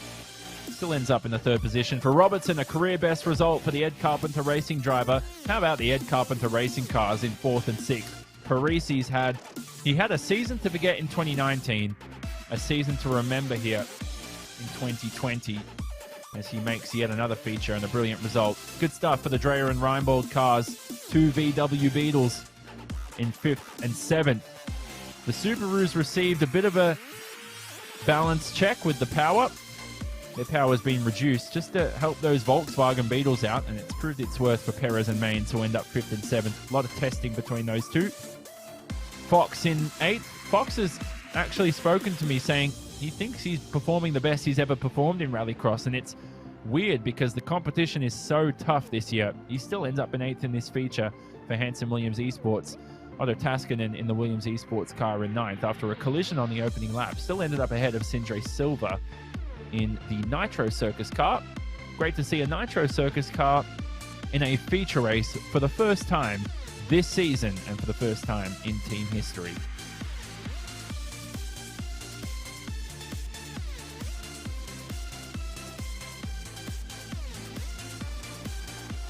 So we're going to speak to your top 3. We're going to wrap up everything. And I will say this, the championship, we saw a few challengers come out of the equation today in Horman and De Jong and a couple others, but it's still alive between your teammates. We'll see what they have to say about it on the other side of this. Take your driving to the next level at Dirtfish. Gain confidence behind the wheel of an all-wheel drive Subaru STI or rear-wheel drive BRZ. Get sideways with skills on gravel, mud, and tarmac. Dirtfish offers programs for every driver. Visit dirtfish.com for details.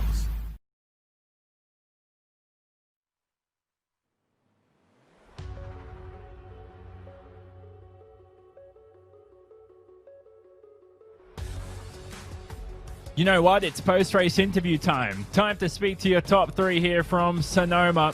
A classic round yet again. The championship still alive because two of your teammates are going to go at it in these final few rounds. One of them is your feature race winner today, Johan Harth, the fourth of his career for the Frenchman, the first time he is a repeat race winner. Johan, I'm always glad to hear your voice after a race win. You always sound so delighted, and there it is. Me too. I'm always happy to hear your voice. It means I had a good race. Yeah, that was really good. Fuck, Dude, what can I say? Nothing to say about that. Like, everything went our way today. Compare that to last week. You had some great starts last week. Today, you had the pass around the outside of your Apex teammate, of Jake Robertson. Man, that was a pass to remember, and it was all worth it. You won the race on lap 1, basically. I won the race on T1, exactly, yeah. Well, I don't know what we've done with the starts in the last few rounds, but they've always been really, really good. We're always pulling almost a car length from everybody else, so yeah. That's a good advantage in Rallycross. Yeah, exactly. We just saw the exhaust blowing off your Advan Subaru. Your cars were very quick today. I'm surprised the car didn't scream off in Back to the Future. You and John have been testing your butts off and testing your fannies off. And to be honest with you, your pace is almost untouched. Do you think going into these final 3 rounds, I think you guys are blasted away from the rest of the field. I think the championship challenge is between you and your teammate now. There is still a few guys that are in contention. They're not that far. Mitchell and Tommy are just over a race behind John, so yeah. I'm not gonna say that it's almost done for us, but gotta keep an eye on them. Yep, sorry, I thought you were done there, Johan. What's the difference? What's the difference between previous seasons? Because you've always been quick since 2018. Remember, you've taken a feature race in every year so far. But this year, there's just been something about you, and it starts, I think, from an attitude change as well. You've come in more mature than ever. You're quicker than ever on the racetrack. I think you're smarter than ever. You're better than ever. Your strategies are on point. I know you put in a lot of prep into Joker strategies. Anything else you think I'm forgetting that you haven't improved on? You've said it all. It's consistency mainly. The past seasons I was quick. I was always up there in a few rounds, but I always had 2 or 3 rounds in the season where I was completely nowhere. I was driving really, really bad, having a stupid incident. This year I improved on that, and it shows with P2 in the championship. And how about this? Last thing, for next week at Lucas Oil, I reckon it will be the cleanest start in any Rallycross history we've ever had. That racetrack there is built for starts, isn't it? Not never happening. With that T1, there is no way it happens. We're gonna try. I can't promise. Actually, I should ask too. Now, people don't know this. It's actually one more question for you. Your dad is actually a sim racer. He got you into sim racing. You want to talk about that a little bit because he's someone who's very passionate about your success. Oh yeah, it all started when I was really, really young. I've always been playing racing games. Really, the first type of game I got into when I was 3-4 years old. I was already playing F1 games on my dad's PC. I've always been a huge fan of racing, and I think I'm here because of him, because he got me into it. Well, there you go. Well said. Well, Johan Harth, we're going to leave you to it. Another win to your name, potentially a championship now, but you've got to fight with John Robertson, your teammate, who's alongside Paul Smith in today's post-race interview. Yeah, John Robertson then, another one, a 1-2 for the Yokohama team. You must be delighted with that, and you also must be delighted that a few of the challengers in the championship were falling foul in the LCQs. Yeah, just absolutely buzzing. That race was everything just fell into place for us. Like you said, Mitchell and Tommy, obviously they've not had the best race, so I haven't seen the championship yet, but I imagine me and Johan have a little bit of a gap at the top now. Well, let's talk about that feature race because, of course, your brother was starting on pole position, and you were involved with him and Johan with the fight with Joni Olakainen. I mean, that was getting quite close at times through there. Just talk us through that because that was great to see. Yeah, so obviously I was sat right up behind Jake. I was getting a lot of pressure from behind as well. I was mainly focusing on not tipping Jake around because literally any contact and these cars just go around. So I was making sure to leave just enough room to Jake. Obviously putting on a little bit of pressure. Yeah, made a small mistake, which let me get through. But yeah, he still managed to come home P4, which was great to see. Well, absolutely, but thinking the big picture now, we're heading towards the end of the season. We've just got 3 rounds remaining here. Are you just keeping the same attitude of just keeping push on trying to get the best results, or are you thinking, well, let's get some good solid points as well? Same mentality as every round, just taking it one race at a time. Really, don't want to focus on the championship too much. Yeah, absolutely. Well, it's the right approach to take. But, well, John, we'll let you get off and celebrate with your teammate on a fantastic 1-2. Congratulations on the 2nd place here today. Thank you. We've got a delighted Finn, I hope, in Joni Ollikainen, who we're going to speak to next. Joni, first of all, we got you over there? Yeah. I tell you what, look, it's 3rd position, but after the dilemma of last week, man, I mean, you'll take this one, I hope. Yeah, I'll take this one. Of course, I'm not 100% happy because I think I had a chance to P2 and maybe even challenge Johan for the win, but I made 2 big mistakes and slow down, so it was impossible to challenge for the win. I tell you what, though, like Joni, you're down on yourself, you're competitive, and that's why, you could still potentially win this championship. Who knows what happens in the final 3 rounds, but to start from 6th in the feature and then to win is almost an impossible challenge. So you can't be too down on yourself, can you? Because at least the pace is there. You know that one. And you know that if Tommy actually had some luck and didn't disconnect, it could be you or him winning next week at Lucas Oil, maybe clean sweeping the final few rounds. Yeah, week no pace is there. I think I had a good pace in fresh track also, but I made big mistakes in qualifying, so good. And yeah, Tommy had again amazing qualifying, but got very unlucky. I can't believe how possible for that to happen, but yeah, I'm happy that I got the podium in the end. Yeah, I feel really super bad for Tommy. That was, well, I think the best thing to do, Joni, is probably not talk about it, I guess, because that's one to forget. You last week, him this week, surely next week now. The way this has worked in Rallycross, right, Joni, this season is when people tend to have some bad luck one week, the next week they tend to go well. That's what I've noticed. So next week, I'm expecting maybe yourself a little bit, maybe your teammate Tommy, maybe Mitchell de Jong and a few others, maybe to be up there for the feature wins. But it all starts with pace. What do you think you're lacking? Do you think you're lacking anything pace-wise compared to the Yokohama drivers? I don't think we are lacking in pace, as Tommy showed in qualifying. I just made big mistakes in qualifying, and also in the feature, I think I was probably the fastest, but made too many mistakes, so yeah, that costed us. And maybe, but I feel good about our pace in last 3 races. So. Now remember, this track was on the Finnish Championship earlier in the year. Somebody told me. Was Lucas Oil also in the Finnish Championship schedule?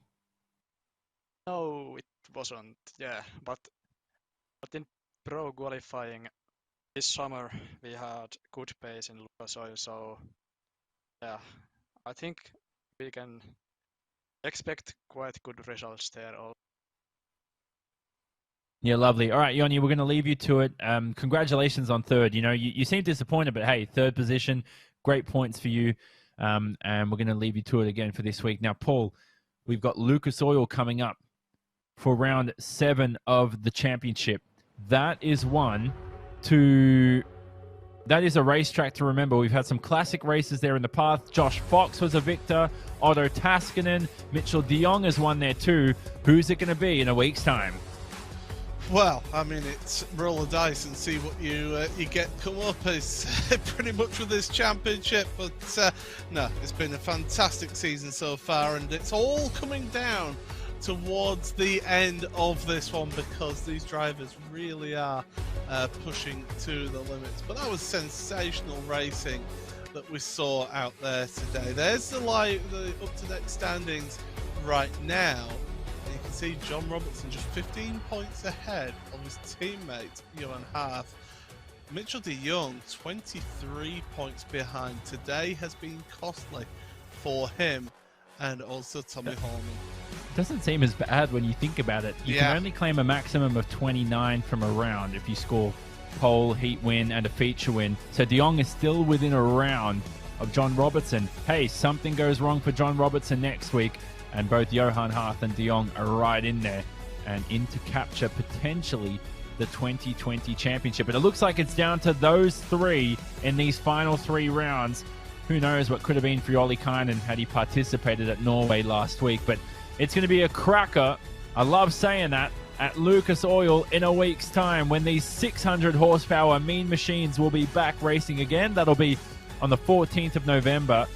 And that will be in 1 week's time, like we said. So it's round 7 of the 2020 iRacing Rallycross World Championship presented by Yokohama. All coverage on the iRacing Esports Network. Thanks to the viewers, as always, for joining us for today's broadcast. You've always been awesome. Great to see some positive comments throughout there. And thanks to our series partners in Yokohama, Marwin Sports, and Dirtfish for their support throughout the 2020 campaign. Don't forget, Marwin Sports hand a gift pack to your feature race winner to every round of your 9 rounds for the World Championship from Paul Smith, alongside me, Tyler Maxson, Chris Leone, Tyler Hudson, Drew Adamson from iRacing, and our entire production crew behind the scenes. Jonathan Simon on hand saying so long, where we crowned our winner today in Johan Harth, the first repeat winner for the series, and it breaks our hat-trick streak. We're going to say so long from Wine Country. We'll be back here in December.